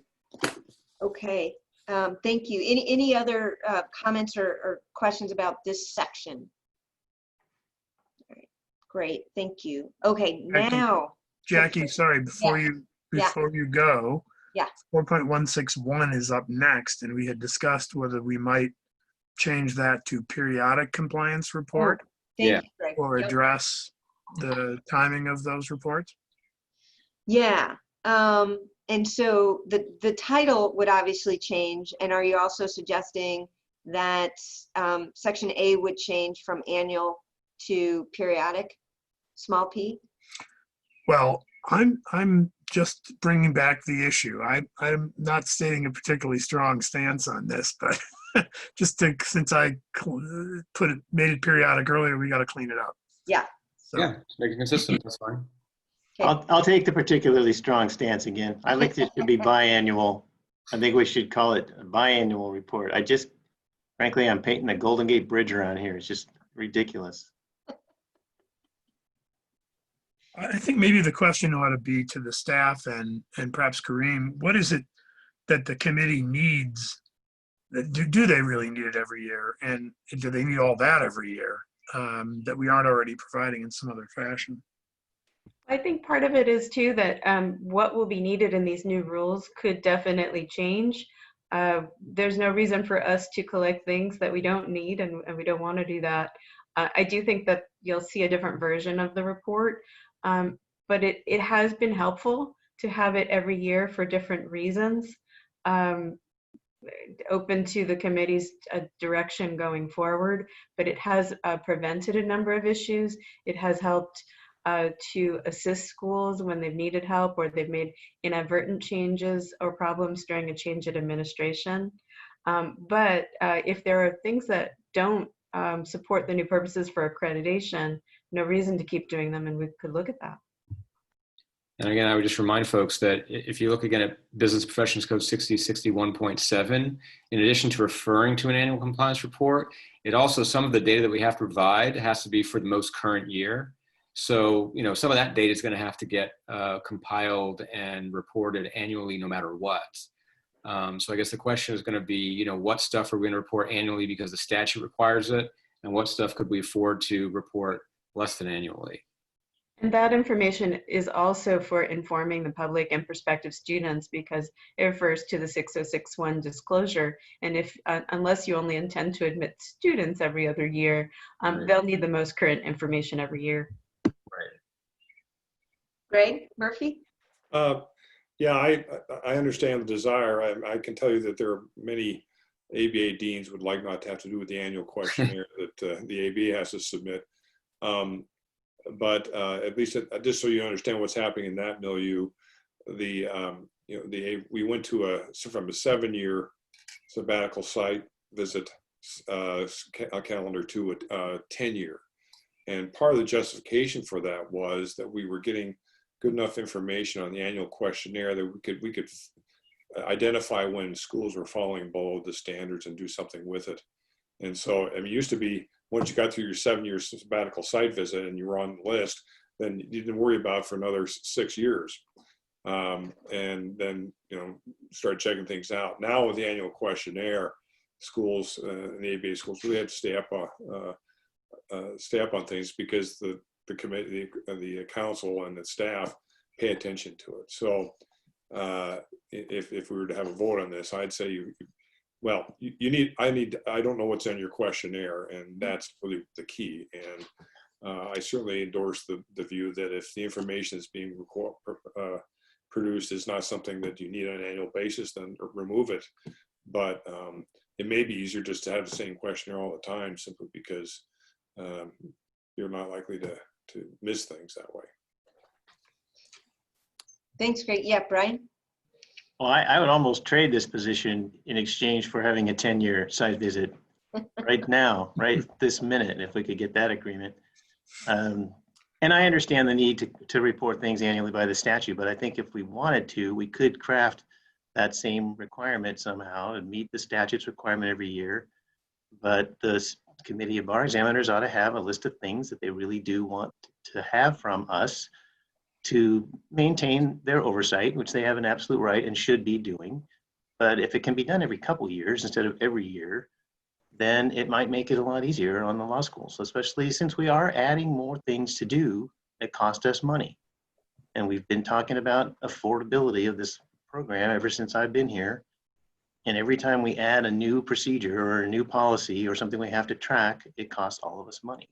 So I think it would be a really great quid pro quo, for lack of a better phrase, that if we're going to do all of that in the name of diversity and inclusivity, which all of us agree on, and spend more time and more money on those good causes, then it would be nice for the CBE to say, okay, well, let's see what we really don't have to keep you doing, and so that you can spend your focus and money elsewhere. And that's really the push behind this. I don't have to do this report. This isn't on my shoulders. My staff does it. I just think overall it makes sense to change up the frequency. I think, Brian, don't you want to just make your motion to change 4.162, the first sentence thereof, from 5 years to 10 years? I do, and that's not yet on our agenda. I guess it's coming up soon, but yes, I do. so I know, and that next up on CSBARS agenda is actually to tackle the annual report, because I think Greg Murphy is correct that there's probably information that we have to do statutorily, as Marty pointed out, and that would be beneficial to the CBE in terms of monitoring, especially the deemed accredited schools, since we're not going to be subject to the same oversight as some other schools. But I think we can vastly simplify the current annual report and really have the CBE carefully identify what it is they need to know on an annual basis versus what they might need to know on a different cycle. And Greg, just so you know, Greg Murphy, the annual report for the ABA is a walk in the park compared to the annual report that we must submit to the CBE, which includes everything, including the name of every first-year student and the grade they received in every class, the name of the professor and what course they taught and the grades that they gave. So well, I understand. I get it. It really is. What is the nature of the question there? Yeah. And I think that's where you need to take a hard look at what you really need. Right. So I think I'm sympathetic to it. I mean, I agree with Brian that it'd be better if the money, well, where you put your money is Right. does a lot of what your priorities are, and you don't want people going through mindless exercise that don't produce results that are useful in any way. Of course, there may be many schools that the information is just okay, they satisfy it, but there may be some questions that you need to have on an annual basis. For example, the minimum passing rate and that sort of thing. Although the State Bar may get that independently. I don't know how you do your system, but I think an annual report of some kind is in order. But given what the detail that you just described, I'm not sure all that detail is necessary on an annual basis. I wouldn't think from an accreditor standpoint. Also keep in mind from the committee standpoint, I'm not certain what they will say, but also this type of rules package does offer a greater flexibility than has been available before, and they may want the information they've been getting for a period of time just to settle in to the new changes before making a change. I'm not certain. Yep.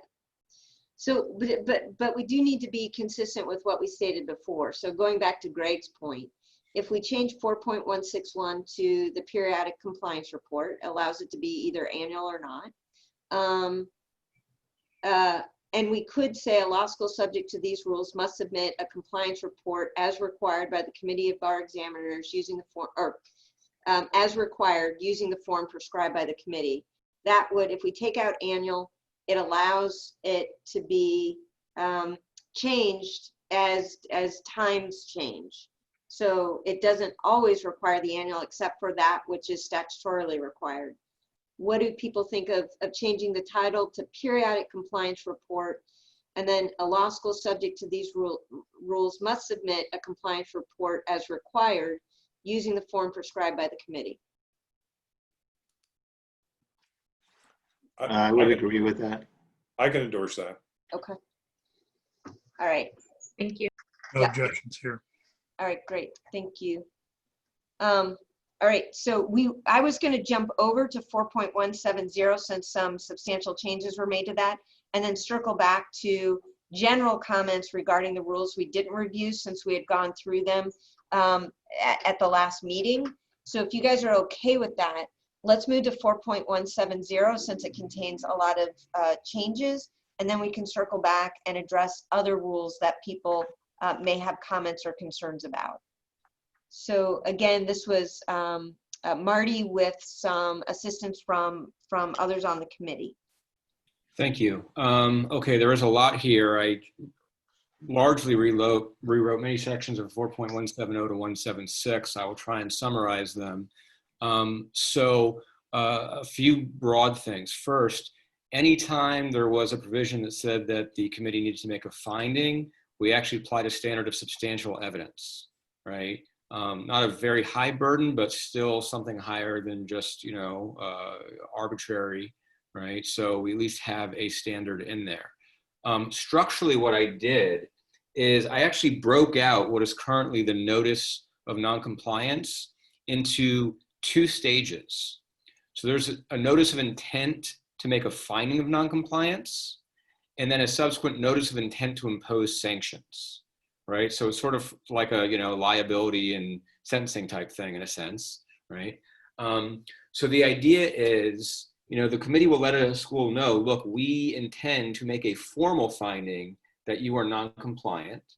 The school has an opportunity to respond, 15 days, right? They can submit information, they can request an inspection, which the committee may or may not give. They can, all that, and then the committee makes a finding. They either find you are in compliance, and then they make a formal finding in that regard. That's the end of the matter.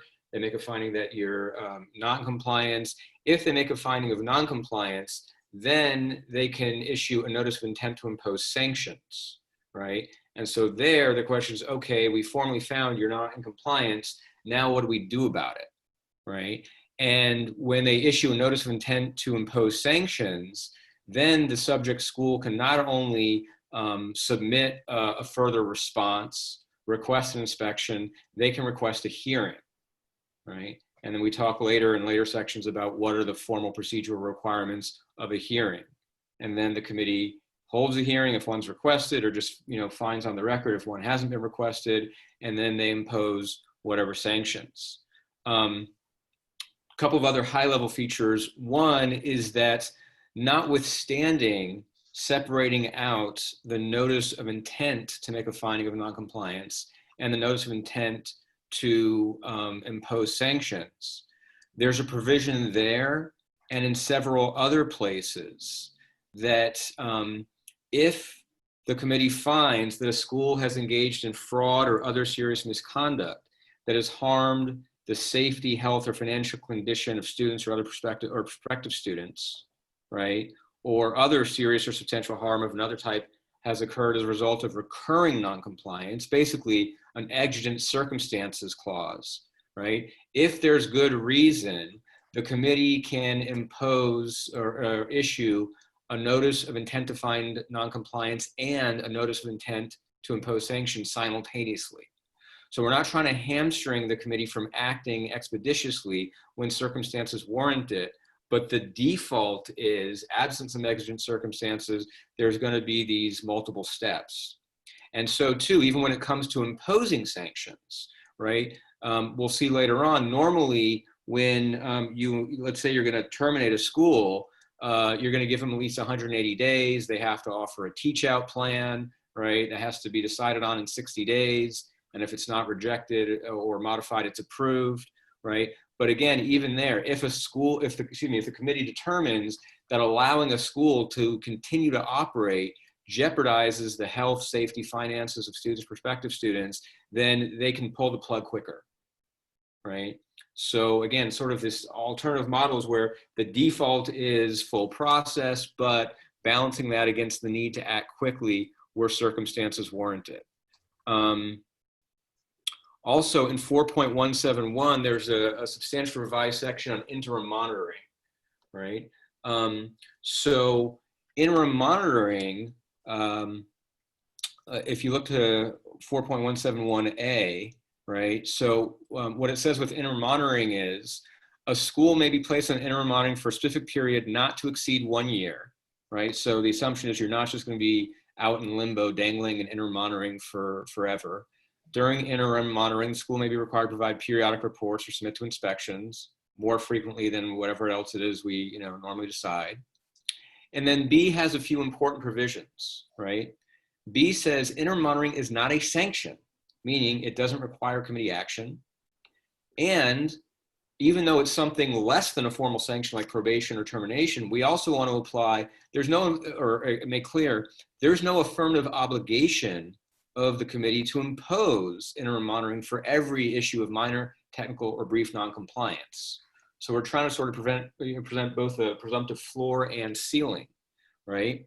And since it's not a formal sanction, then no formal notice of intent to make finding of noncompliance or notice of intent to sanctions needs to be issued before a school is placed on interim monitoring, right? There's no requirement that interim monitoring be imposed as an interim step before going straight to probation or termination if circumstances warrant.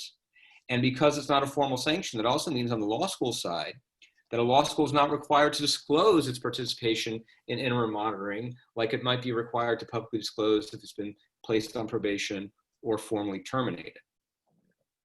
I know that's a lot, and I'm kind of jumping around. Let me pause there and ask if anybody has any questions about what I've covered so far.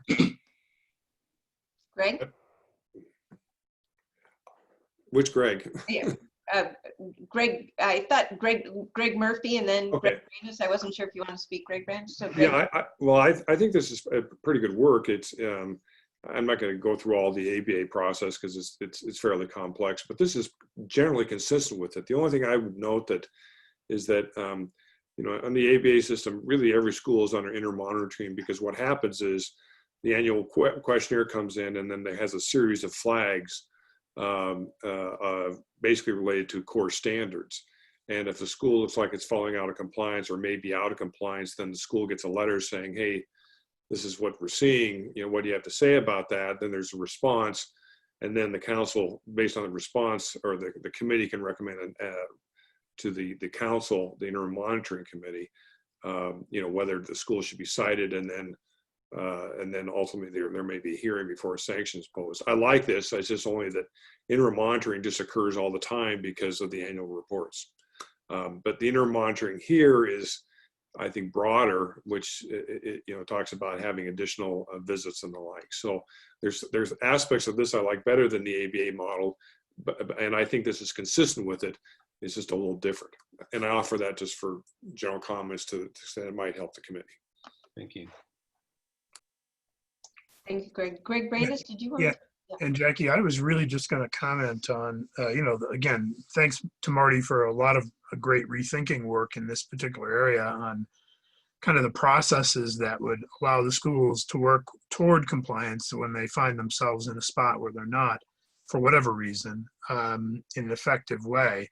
It's also, I think, important to note that Part C here describes a series of circumstances where this rule would suggest interim monitoring, and that collaborative process of ensuring that the schools are following the rules and also being successful that Greg just touched on is actually kind of the notion of this, and it's described in C there under a should standard, not a must, but a kind of a encouragement and also an understanding by the schools that these are circumstances where we should expect this as well. So this idea of collaboration toward continued compliance is, I think, not controversial. I think everybody thinks that's the right way to be working together. So, it was fine work. I thought, Marty, for putting all that together. So, Thank you. Yeah, Brian? Am I okay? Can you hear me? Yes. All right. No, I also think it's a lot of work. Thank you very much for this. My questions are kind of more technical, I think, than substantive. Where it says reasonable cause exists under A, should that maybe relate back to item C? I mean, reasonable cause based on what? Right? Sorry, 171A? Yeah, 171A starts out with where reasonable cause exists. Yeah. And reasonable cause should that somehow be related to the suggested causes or reasons therefore under C? Or, it seemed kind of open-ended there. And until I saw C, then I realized there are some right here. Reasonable cause for interim monitoring should occur or exist where? Well, should the phrase where reasonable cause exists also refer itself back to all these items C1 through 6? I see. So sort of as detailed further in subsection C below? Yeah, or at least reasonable cause considering the factors listed in, something of that nature. So we know this isn't wide open, and then C is just a few more areas where it might be. But if these C1 through 6 are the areas where monitoring should occur, then maybe that's where they also have to have reasonable cause. That's my point. Well, it was a little vague on purpose, and it might be a little too vague, but I didn't want to hamstring the committee and say, we are strictly circumscribing the circumstances and when you can do interim monitoring. The committee always has discretion to impose interim monitoring wherever it wants, effectively, right? And so C was an attempt just to sort of spell out, here's the expected circumstances where we would expect to see interim monitoring. Well, I guess maybe I don't even agree with that premise. Why should they be able to put somebody on interim monitoring whenever it wants for whatever reason it wants, because they can now, right? That's the inherent authority of Accredited. It's kind of like what Greg Murphy is saying about the ABA, right? Is sort of any school is subject to being interim monitored at any time if the committee has any concerns. Well, but don't they have to have a concern of some sort? Don't law schools have to know what those potential problems are that might put them on interim monitoring? And that's why we say where reasonable cause exists, right? So at least it's some standard, right? It's not arbitrary. But again, it's not a formal sanction. So the stakes aren't that high. So the due process is lower, right? So they ask you for more information. Are you really going to complain? It is what it is, right? I guess I'm not familiar with this. I haven't had to live through it. I don't know how onerous it is or isn't, but if you're all comfortable with it, that's fine. The only other issue I had was that, it's obvious to me, I guess, that this is something that the committee of bar examiners can do. They can impose interim monitoring, even though it says it's not a sanction requiring committee action. in B. So I just am not familiar with this process. How does this happen? I mean, does the CBE announce to a law school you are now under interim monitoring? Who tells them that they're under that? Existed until now, Brian, at least not formally. Okay. So is it anticipated that the CBE would say to a given school, we are placing you on interim monitoring? And then we would know that, and we don't have to have any notice like the other sanctions, because this isn't really a sanction, it's just something they want to keep track of. And then it doesn't require them to do anything in particular, but they can if they want. Is that what is meant by that first sentence in B? Yeah.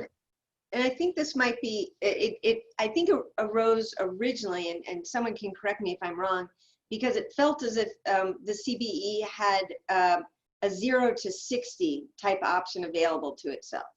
There wasn't anything in between that suggested that they could not have to move to probation or notice of termination. And so it was an attempt, I think out of recent experience, to try to create something less onerous than probation that the CBE had to move to, kind of a half step. I think, and Natalie, maybe you can speak to this, interim monitoring occurs in small ways already. We get an inspection report, it identifies mandatory or recommended actions, and then we have to submit a subsequent report saying, hey, we've dealt with these mandatory actions that the site inspection team identified. Or I don't know whether you've ever, someone doesn't hand in or post their 6061 thing, you bring it to their attention and say you need to do that by a particular time. So the staff is identifying things, or the CBE is, in an informal manner. What is this already happening in some small ways already? Those things are happening right now in pretty much the way that you described them. I don't really have anything to add.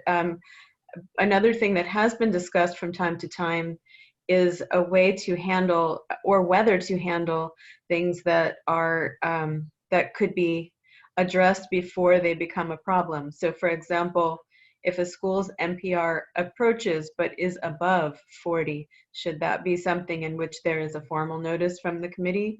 Or is that so facially obvious as far as what the rule is that that procedure is not necessary?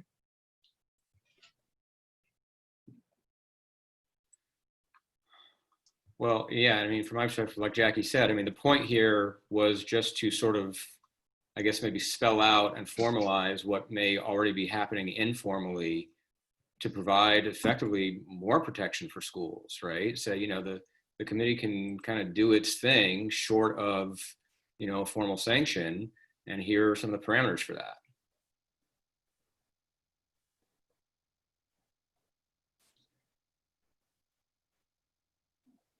And yeah, Greg? I was just going to say, yeah, and I'll say again, I think this is something the staff undertakes based on the information that they have available. That probably is going to come from the annual report, but it could come from other sources, presumably. And it's a collaborative process with the staff and the school. And there probably wouldn't be committee involvement, Brian, in most cases, until there was a decision to actually take a formal step, which would be notice of intent to find noncompliance. And this to try to get a lot of that done without a public process. And again, address this kind of Jackie's 0 to 60 problem, that there just wasn't a really good option for the committee under the previous rules. So I guess to relate it to the only experience I've had so far with this is that it looks like what the CBE does anyway during the 5-year visitation and report back. If they find something that they don't think is quite up to snuff, they give you a chance to fix it. They have an interchange with you back and forth. I did see that with my predecessor, and he finished that process off. And there was correspondence, and they asked for certain things, and we proved that we complied, etc. So is that pretty much what's contemplated with all of this? That if it comes to the CBE's attention that there are some deficiencies that they'd like to see addressed, this is now saying they can use this interim monitoring as a phrase rather than not having one, basically. But it's what they've been doing before. Yeah. Okay.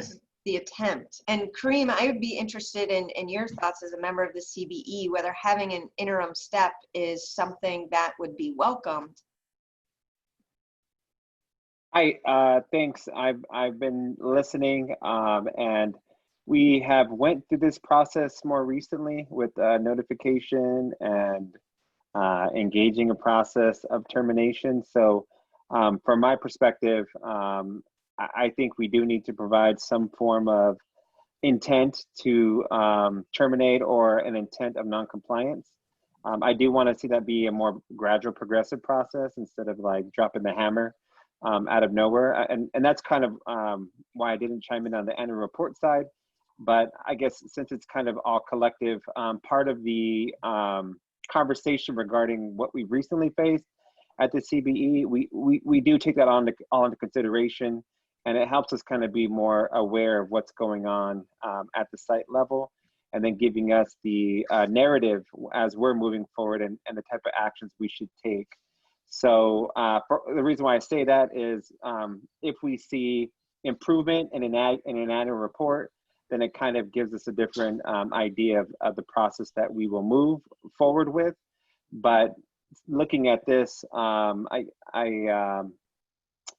guess I feel very, very comfortable that there is an interim monitoring process, just so there's an idea that we're collaborating and not that we're coming in with an aggressive position to just seek non-compliance. I think our goal is to achieve compliance. And so how we do that as partners in that process is important to me. And I'm pretty sure it's important to the CBE as a whole, because we want people to be set up for success. So that's kind of my comments on this. Thank you, Kareem. Other thoughts or comments on this section? All right. Marty, thank you for your work on this. Thank you. Yep, go ahead. I know we're short on time. I don't know if people can go over. Do you want me to continue talking about this? Do you want to jump to other stuff? I don't know how you want to spend.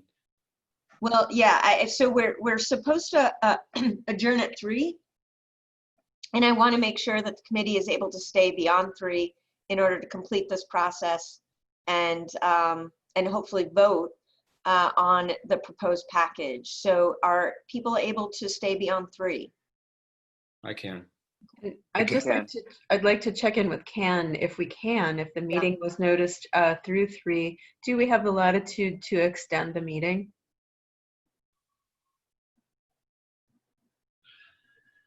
Hi, Natalie.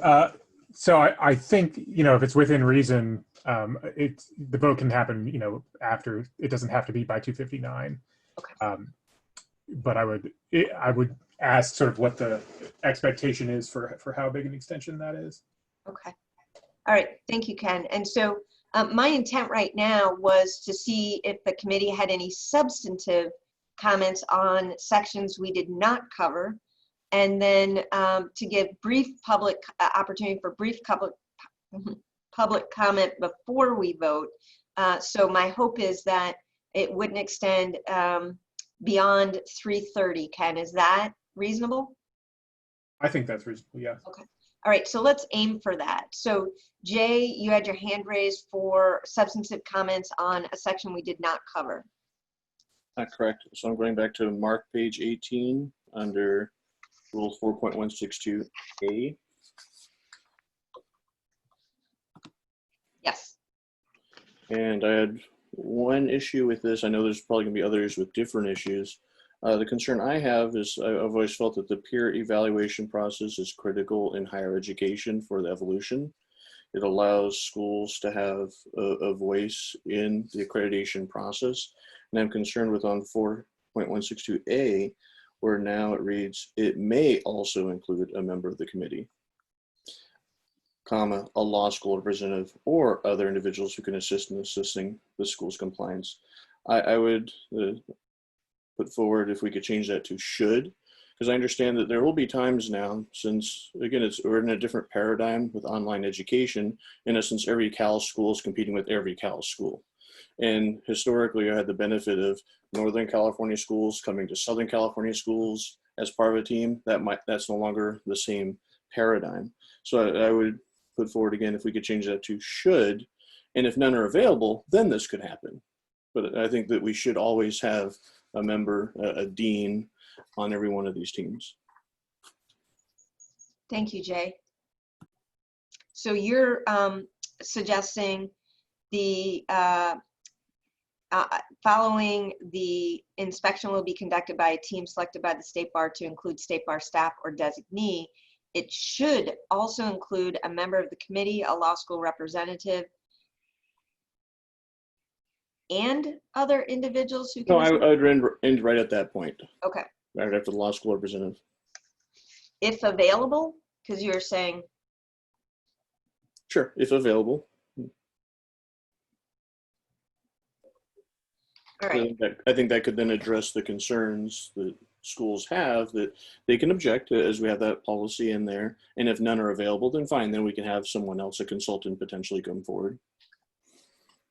Thoughts on Jay's recommended change? I agree. I agree too. Agreed. Great. Marty? Yeah. Okay. Yeah. Having been on site inspection teams in the ABA side, where in theory we're all competing against each other, it's always valuable to see how other schools operate and to provide what other feedback we might have from our unique experiences. So I agree as well. Thank you, Jay. I had one other, but it goes into B, so I don't know if I should hold on for that one. No, let's. Well, I have another one on this very same. On this same one. Okay, sure. Go ahead. I'd like to make a motion to change 5 years to 7 years. That is. In the second line of A, 4.162A. I've already written about this. The CBE's got my comments. Everybody's already seen them. The only thing I would add is that we are talking about deemed accredited status. We're talking about trying to make sure everybody's on the same playing field. I think that the 7 years makes total sense when the statutes now require the State Bar to review this whole process every 7 years anyway. So why not? And why should we all now have to be every 5 years? And if that motion fails, I have a backup motion that, since I've made this motion before, I believe, never went anywhere, that if we're going to have it be 5 years, it should be 5 years following the grant of accreditation or following the renewal of accreditation, 5 years from the date of renewal, not just every 5 years.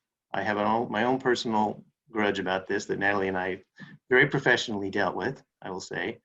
But it came from the fact that our approval didn't come for an entire year after we started the process, and well past 6 or 8 months where it should have by all the timeframes been approved. So we ended up with less than 5 years between visits. And I will say that both Brian and I inherited that status, neither created that status. That's right. That's right. And I appreciated very, very much my initial skirmish with the CBE, because Natalie and I handled it very, very well, I thought. Okay, But we have a 3:30 deadline. So that's my motion. I would change it to 7. There's a recommendation to inspection every 7 years from 5 years. Thoughts on that? My recollection was people liked it, but we thought the committee wasn't going to go for it. So I'd like to hear from Kareem or from Natalie if they thought this would fly. I don't have anything to add beyond what I had shared before. I would leave it to the committee. I know that in some sense there are additional steps that a school goes through, and it also chooses an institutional accreditation. That are some safeguards if the timeline is longer that wouldn't be there without. So that's something to think about, but it would be hard to speak for the committee. Kareem? Thanks for putting me on the spot. I honestly don't know. I would have to really dive into this much further. So I will most likely abstain from that discussion, just so I could be more well aware of all this. I've been here for 2 years, but I'm still learning, and so I want to know how everything operates and connects. So I will have to do additional research. Way to gracefully back out of the on the spot statement. Yeah, Is I there already did the research for you, Kareem. All you can look at the record in there somewhere. I'm sure Natalie can point to is it. there an opportunity to actually give the committee a range? So a 5 to 7 year range, so that a school that may have some identified issues, and this is the same with WASC. WASC has, you can get 6, you can get 8, you can get 10, and it all depends on the sophistication of your operation and whether or not they feel as if they need to return sooner. So yes, Brian. I'm sorry to interrupt. I appreciate that mode of compromise, but that's not my motion. I want to make it at 7 years. Okay, so a motion on every 7 years. Kareem has said, yeah, Greg Murphy. I just want to explain that I'm going to abstain too, not because I'm chicken make a decision, but I think it really depends upon your familiarity with the process that's now in place and what's likely to go forward, particularly with the things like the annual report. Okay. You know, obviously, I mean, on the ABA side, I was chair when I pushed to have moved to 10 years because I thought we were hassling schools too much in light of the fact that we're getting so much information through the annual questionnaire that provide the basis to make an evaluation. So 10 years was fine. But, you know, I can see how it really just depended on how your own traditions and how the process works. And since I don't know enough about that, I'm going to abstain. Okay, great. Thank you, Greg. So Jay? Are we voting or? Sure. Do you support the 7 years? I personally would not support the 7 years. I've hosted 3 site visits from the bar, and I've been a participant on 2, and I think they're extremely valuable. Especially I think because we have our workout now of the deemed accredited status, I would prefer to save my arguments later for what is an annual report going to contain than how often a site team comes. And as long as a site team includes peers, I have gained far more than I've given as I've gone through that process. Yeah. And I would just say, I mean, I'm hesitant to propose anything that I don't feel comfortable whether the committee is going to actually ultimately approve it or recommend it to the bar.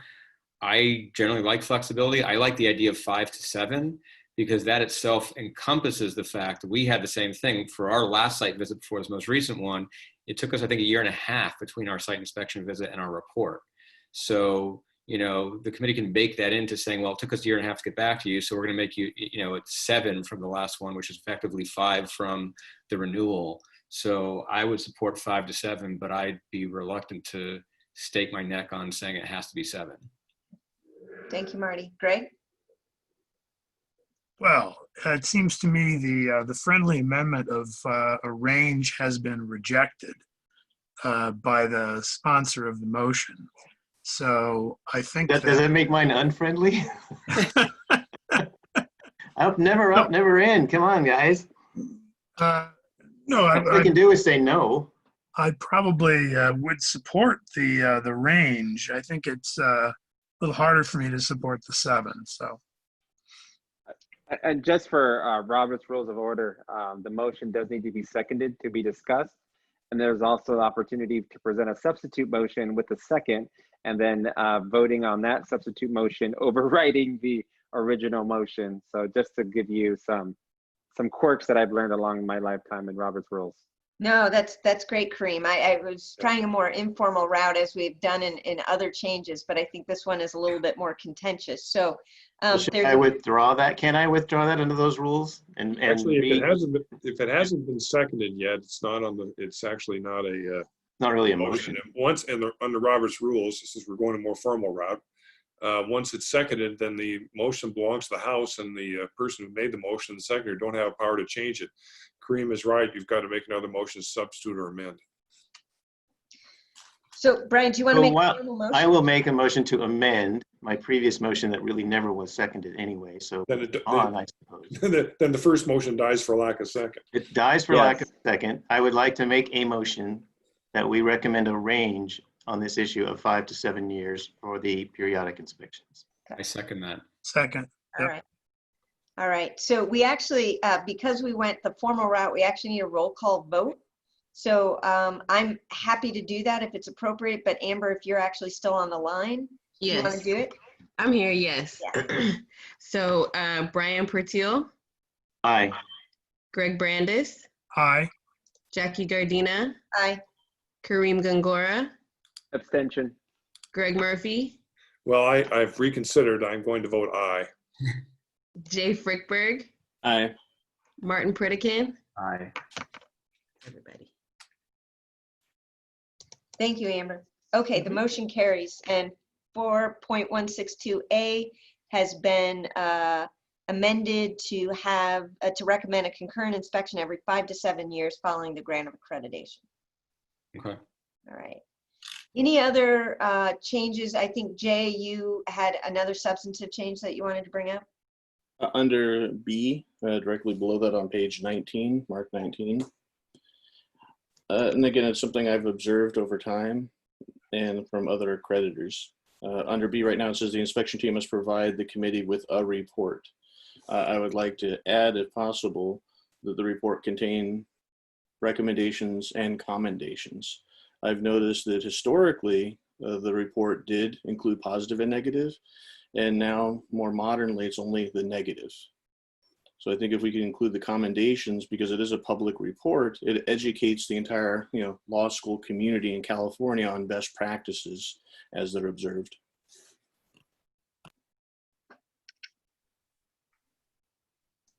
If that's a motion, I'll second it. It is now. Exact language again, Jay? Right after with a report, I would put containing both recommendations and commendations. Okay. And continuing on. Thank you, Jay. And that was seconded by Greg. Any discussion?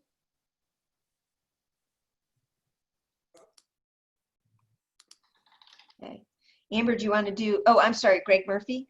Well, I understand the desire for it, but regulators typically are concerned with whether a school meets the minimum standards and complies. And I'm not going to die on this hill, but there are unintended consequences by going down the accommodation route. It really does put additional burdens on the committee, and I think that I'll probably vote no on this, because I think it's more there's a larger philosophical discussion to be had. Thank you, Greg. Other thoughts?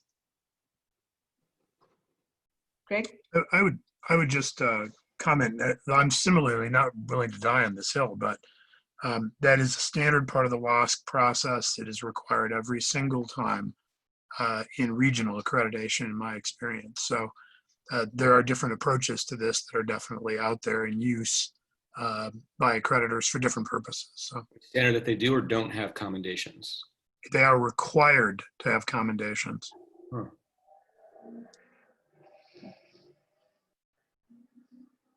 Other thoughts? Well, I suppose unless you can't find anything good to say, which I don't think is generally the case. Yeah. Okay. All right. So there's a motion on the floor. No further discussion. So Amber, do you want to do a roll call vote? Yes, Brian Pertil, Aye. Greg Brandis, Aye. Jackie Gardina, Aye. Greg Murphy, No. Martin Pritikin, Abstain. Jay Frickberg, Aye. Kareem Gangora. Aye. All right. Thank you, Jay. Any other, so again, sensitive to time, any other substantive changes that people have identified that they'd like the committee to consider? Yeah, a couple of things. So one is, I don't know if you want me to talk about the remaining 4.170 to 176 at all. I didn't go through everything, but I know we're short on time. The other thing is, do we want to talk more about what constitutes a major change and fleshing that out? And also, do we want to talk about the wording of that statement of bar examination and eligibility limitation?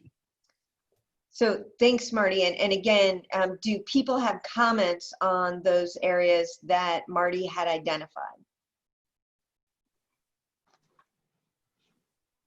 Yeah, Jay. Just when it's on Mark page 25, I believe this is in that section. Yeah. Rule 4176A, specifically 2 and 3. I believe that 2 is redundant because of 3, because all deemed accredited law schools are law schools. So I would recommend deletion of Mark 2.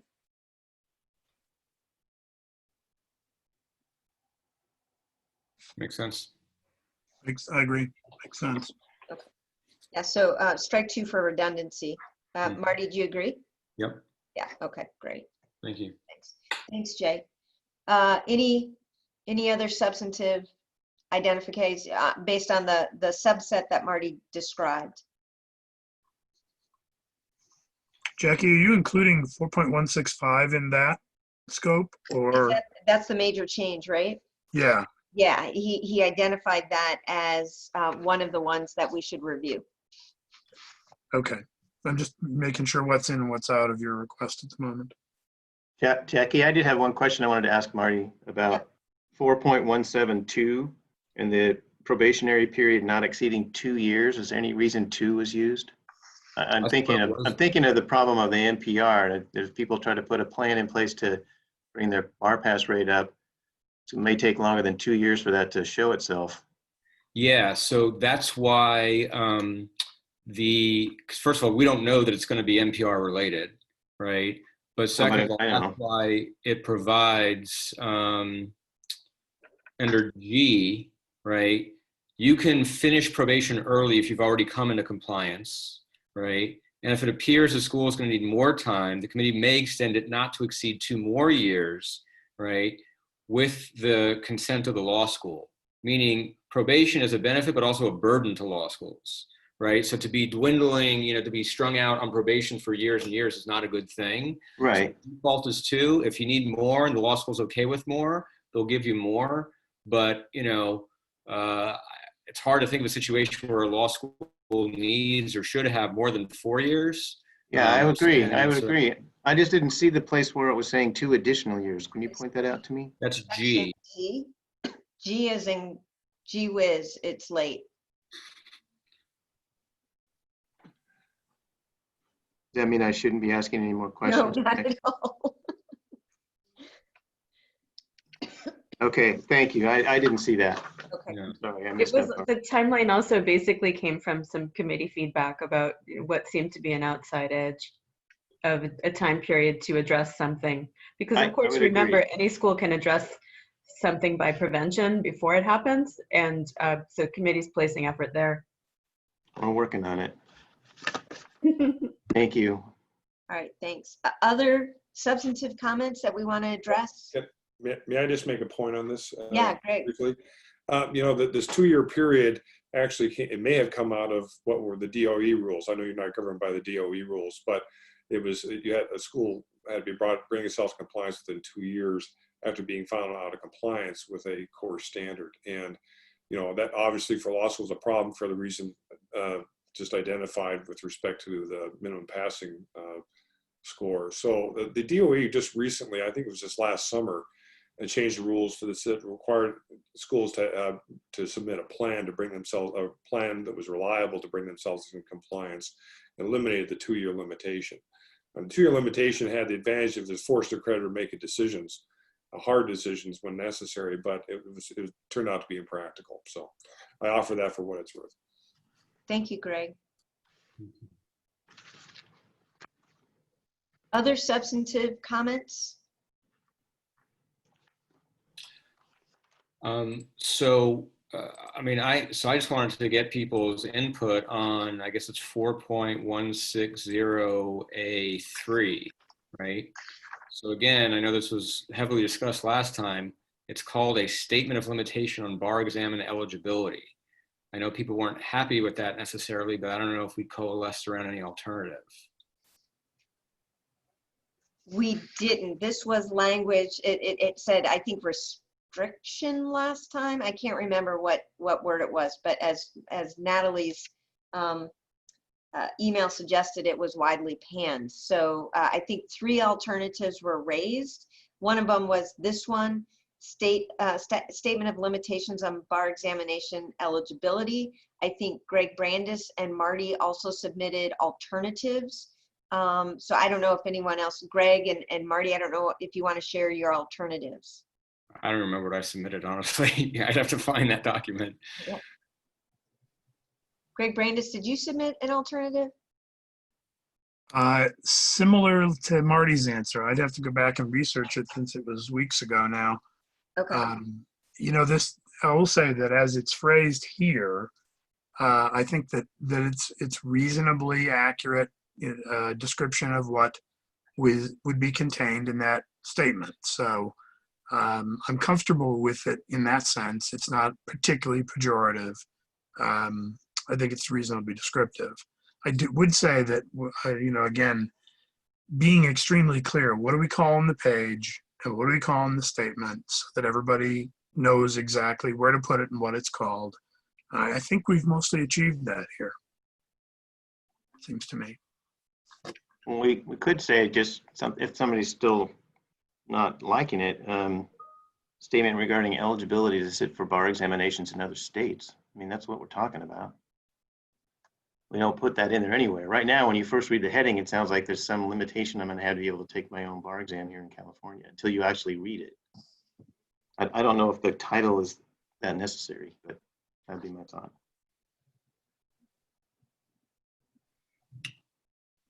Well, actually, now that I see it, there are two titles given to this. One of them is Statement of Limitations Bar Exam Eligibility. That's just the title, the heading of the section. The actual standard says a law school shall publish on its homepage the following Statement of Consumer Information. So the heading used would be Statement of Consumer Information. That other statement is really just the descriptive heading of this section. So I'm perfectly fine with that. Would be too. Yeah, Greg. Just a nit. The second line of A should be licensed past tense rather than licenses. Oh, thank you, Greg. Just a nit, but yeah. But I think that I'm comfortable with the language. I think it accomplishes its purpose. I concur with Greg. Thank you. Now jumping then, seems like people are okay with this. On major changes, or I don't know if this is the place to do it, but do we need to define what constitutes a major change in terms of how much distance learning constitutes a major change? Hey, Marty, I wanted to say something about that earlier. I've been saving it all this time. In former rules, there were rules that were specific to fixed facility schools. They described things that applied in that setting. That, of course, is more prominent in the unaccredited rules than it is in the accredited, but even in the accredited, there were some of those standards. Those are gone. So upon effect of these rules, there is no more classifying of schools. Nobody's in a bucket any longer. All you have to do is comply with these rules. So in my opinion, and staff might disagree with this, once these rules are in effect, you just do what they say. And there is no major change required if you're just doing what they say. Now, prior to that, because they're not in effect, there would be a requirement of a major change if a school is changing from one thing to another. But Natalie, correct me if you disagree, but that seems to me the way this would work. Do you mean as to modality of teaching or other? Well, yeah, as to modality of teaching for a school that was living under the old rules, they're choosing to comply with these rules. There is no such thing anymore. There's no such principle thing any longer. So I don't know why you need a major change. You just comply. Well, under the old rules, all of the accredited schools were fixed facility. They may have had some online component up to 12, but they were fixed facility. So they really weren't categories. There was category. And now that's been broadened on purpose. So far, there has been interest in modalities and things. Marty did raise feedback, which I encouraged him to bring here because I only did, I did punctuation type changes, but didn't want to do any substantive. He raised as to number 1, moving more than 5 miles, and then also teaching 55 miles or teaching out of the state, what does that mean? Because just porting an old rule, what does that mean if you're a distance school? Because essentially when your class is taught, I suppose it's being taught worldwide.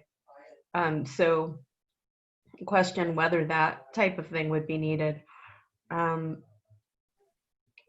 Other than that, there has been an interest so far in keeping the changes, and I'm not sure how reducing the categories would have any effect on schools merging or changing their entity status, etc. That seems to me to be as relevant as it was before. Yeah, and my question was not so directed to big things that might come along later. It's just kind of this transition in the moment, or transition when the new rules come along. I know that one of the things the council of the section of legal education is doing is sending a questionnaire around to the schools, asking them what their plans are for the fall, and in effect granting, Greg, you should correct me if I have this wrong, but what amounts to kind of a pro forma variance based on the response to the questionnaire, to allow schools to do what they need to do this fall.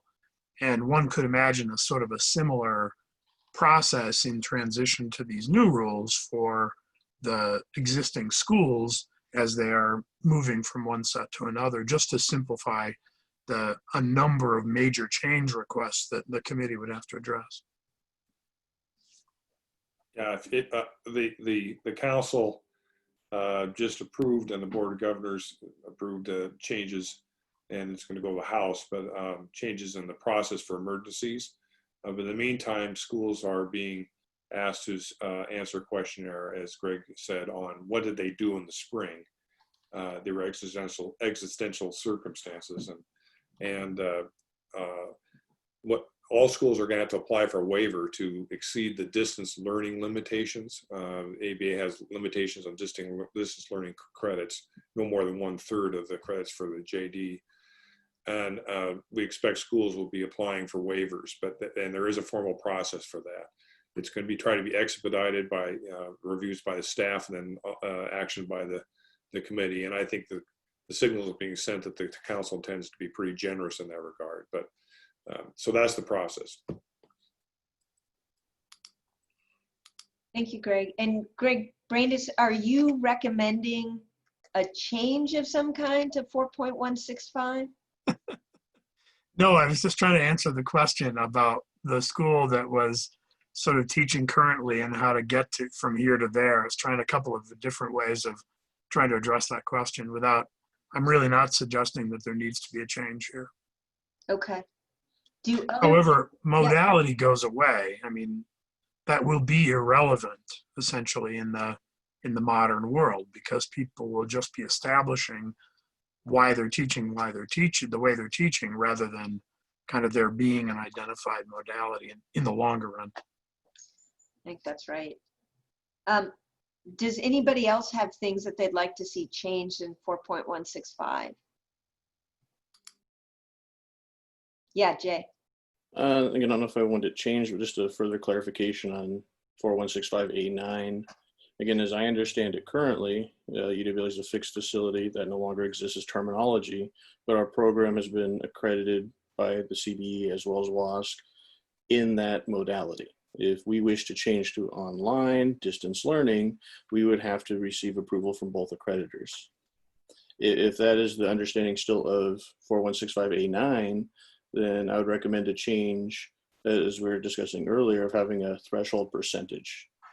And again, WASC standard, as you were correctly saying previously, is less than half, no requirement. I did like the idea of the ABA comparison of 1/3. 1/3 would be an entire year in a full-time program. So maybe if we could establish under 9 requirements, or right, that last line, requirements or a change of teaching modality of more than 1/3 of the curriculum.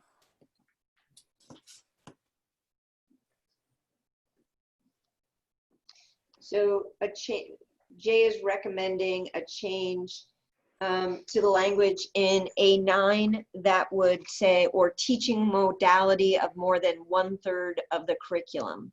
Is there a second? I'll second that. Thank you, Brian. Any discussion? Okay. Amber, do you want to take a roll call vote? Yes. Brian Pertil, Aye. Jay Frickberg, Aye. Jackie Gardina, Aye. Greg Murphy, Aye. Martin Pritikin, Aye. Greg Brandis, Aye. Kareem Gangora. Aye. All right, thank you. So it's 3:22 right now per my clock. Any other substantive changes that we need to address? Remember that you want to provide any ministerial, clerical, grammatical changes to Natalie, and Jay and Marty have graciously agreed to submit those changes along with stylistic issues as well. So thank you for that. Amber, do we still have anyone of the public present with us? Let me check. Well, she's checking. Jackie made his comment that I did send a ministerial change to Natalie that identified who is the creditor for the ABA. It's the council, it's not the ABA larger. And I just want to put that on the record for our meeting. If some ABA person look at it later, or a council member, they might want to, how come Murphy didn't stand up or put it on the record? So, Well, and it does affect 4.102A, right, Greg? I mean, yes, and that's it's been in the rules. Right. Yeah. It affects the deemed accredited rule primarily. And Right. so I just identified the council and explained.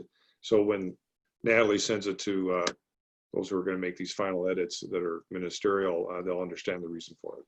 All right. It was received. Thank you, Greg. Jackie, I had one quick thing. Yeah.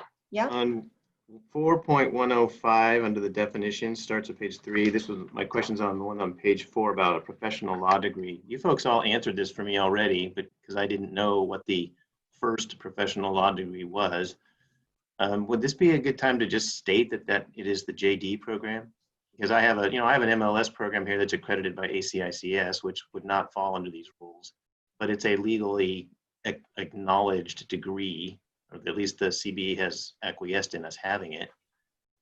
Do we need to do that, or am I the only one that didn't understand what first professional law degree meant? Sorry, which subsection, Brian? It's 4.105, starts at page 3, and if you go over to page 4, it's subdivision L. What I was going to suggest is that we say at the third sentence down toward the very end there, under the words LLM, you'll see the sentence that begins the JD. I would say the JD degree is the first professional degree in law, in quotes, as used in these rules, just as an insert so that we know what we're talking about. Where else is it using the rules, though? The first degree of law is mentioned somewhere else in the beginning of this. It says the first professional degree of law when you're talking about accredited schools that offer the first. Oh, deemed accredited. Yeah, it's in the deemed accredited rules. Yeah, and so I just didn't know that in the beginning, and maybe other people may not know that. I think Brian is probably right. You know, for many, many years, schools offered the LLB, and that was the degree. But I'm not, well, without doing a thorough search, I don't think there's a law school, an ABA accredited law school that offers an LLB anymore. It's all the JD as the first degree in law. So that just reflected my naivety of this issue. I didn't know the difference of these different degrees until we all started talking about it. So I thought maybe it'd be a good time to just specifically state that that's what the JD is, that first professional degree. So, and would that be considered a consistency with the deemed accredited, just to make sure that there's a cross reference to this? Right, that's what I was thinking. We could say, as referenced in rule, whatever it is. I don't know how to. But they're referring to different things. I think it's possible there could be some technical legal distinctions as to the regional accreditors, et cetera. So I would suggest that maybe there might be, that might be a little bit harder change to make. Okay. Because L, the defined term professional law degree, is only relevant to what the committee needs to acquiesce in, right? So it needs to acquiesce in professional law degrees other than the JD, right? And that's a separate issue from whether a law school can be deemed accredited because of regional accreditation. So they're actually not referencing the same thing for purposes of these rules, at least. Yeah, I agree with Marty. I think this is two separate things, and I'd probably leave L alone Okay. for risk of introducing more ambiguity, actually, by doing that. All right. Okay. So you don't think we need a definition anywhere of what first professional degree in law means? I think think that's part of a- the issue is that it's actually defined by others outside of the state Right. bar and has significant meaning in those other accreditation worlds. So it might be something over which state bar does not have jurisdiction. Okay, I'll pass. Okay, thank you. So I'm going to encourage the members of the public, if they have any additional comments on edits specifically, to send them to Natalie, or substantive comments to send them to Natalie. Unfortunately, we won't have a lot of time for extended public comment, but I did want to at least see, Amber, if anyone was out there who had raised their hand. No, there's no one with their hand raised. Okay, thank And you. should someone wish to send information to me, my email address is on the CSBARS agenda and can be easily accessed by any member of the public, either at this meeting or by referring to that agenda. Okay, all right. So do I have a motion to recommend the proposed revised rules to the Committee of Bar Examiners as edited during this meeting? So moved. Do I have a second?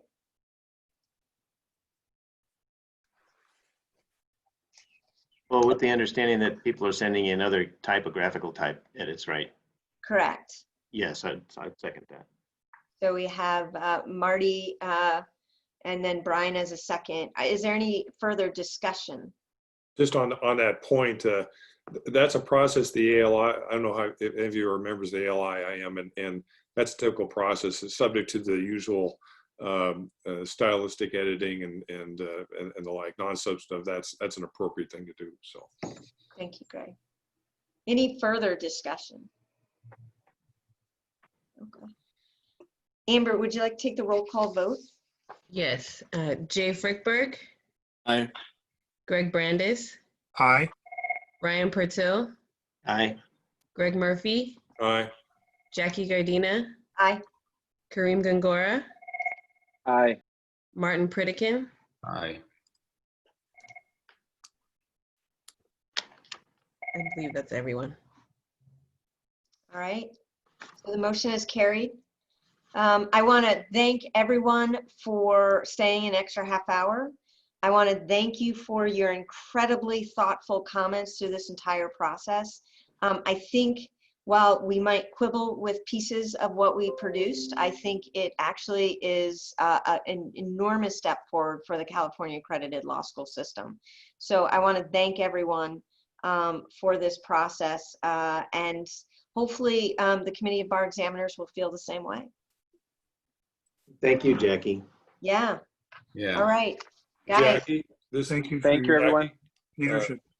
Yeah. Yes, I All right, I want guys. to endorse that too. Thank you for your leadership, Jackie. And Yeah. your good humor through it all.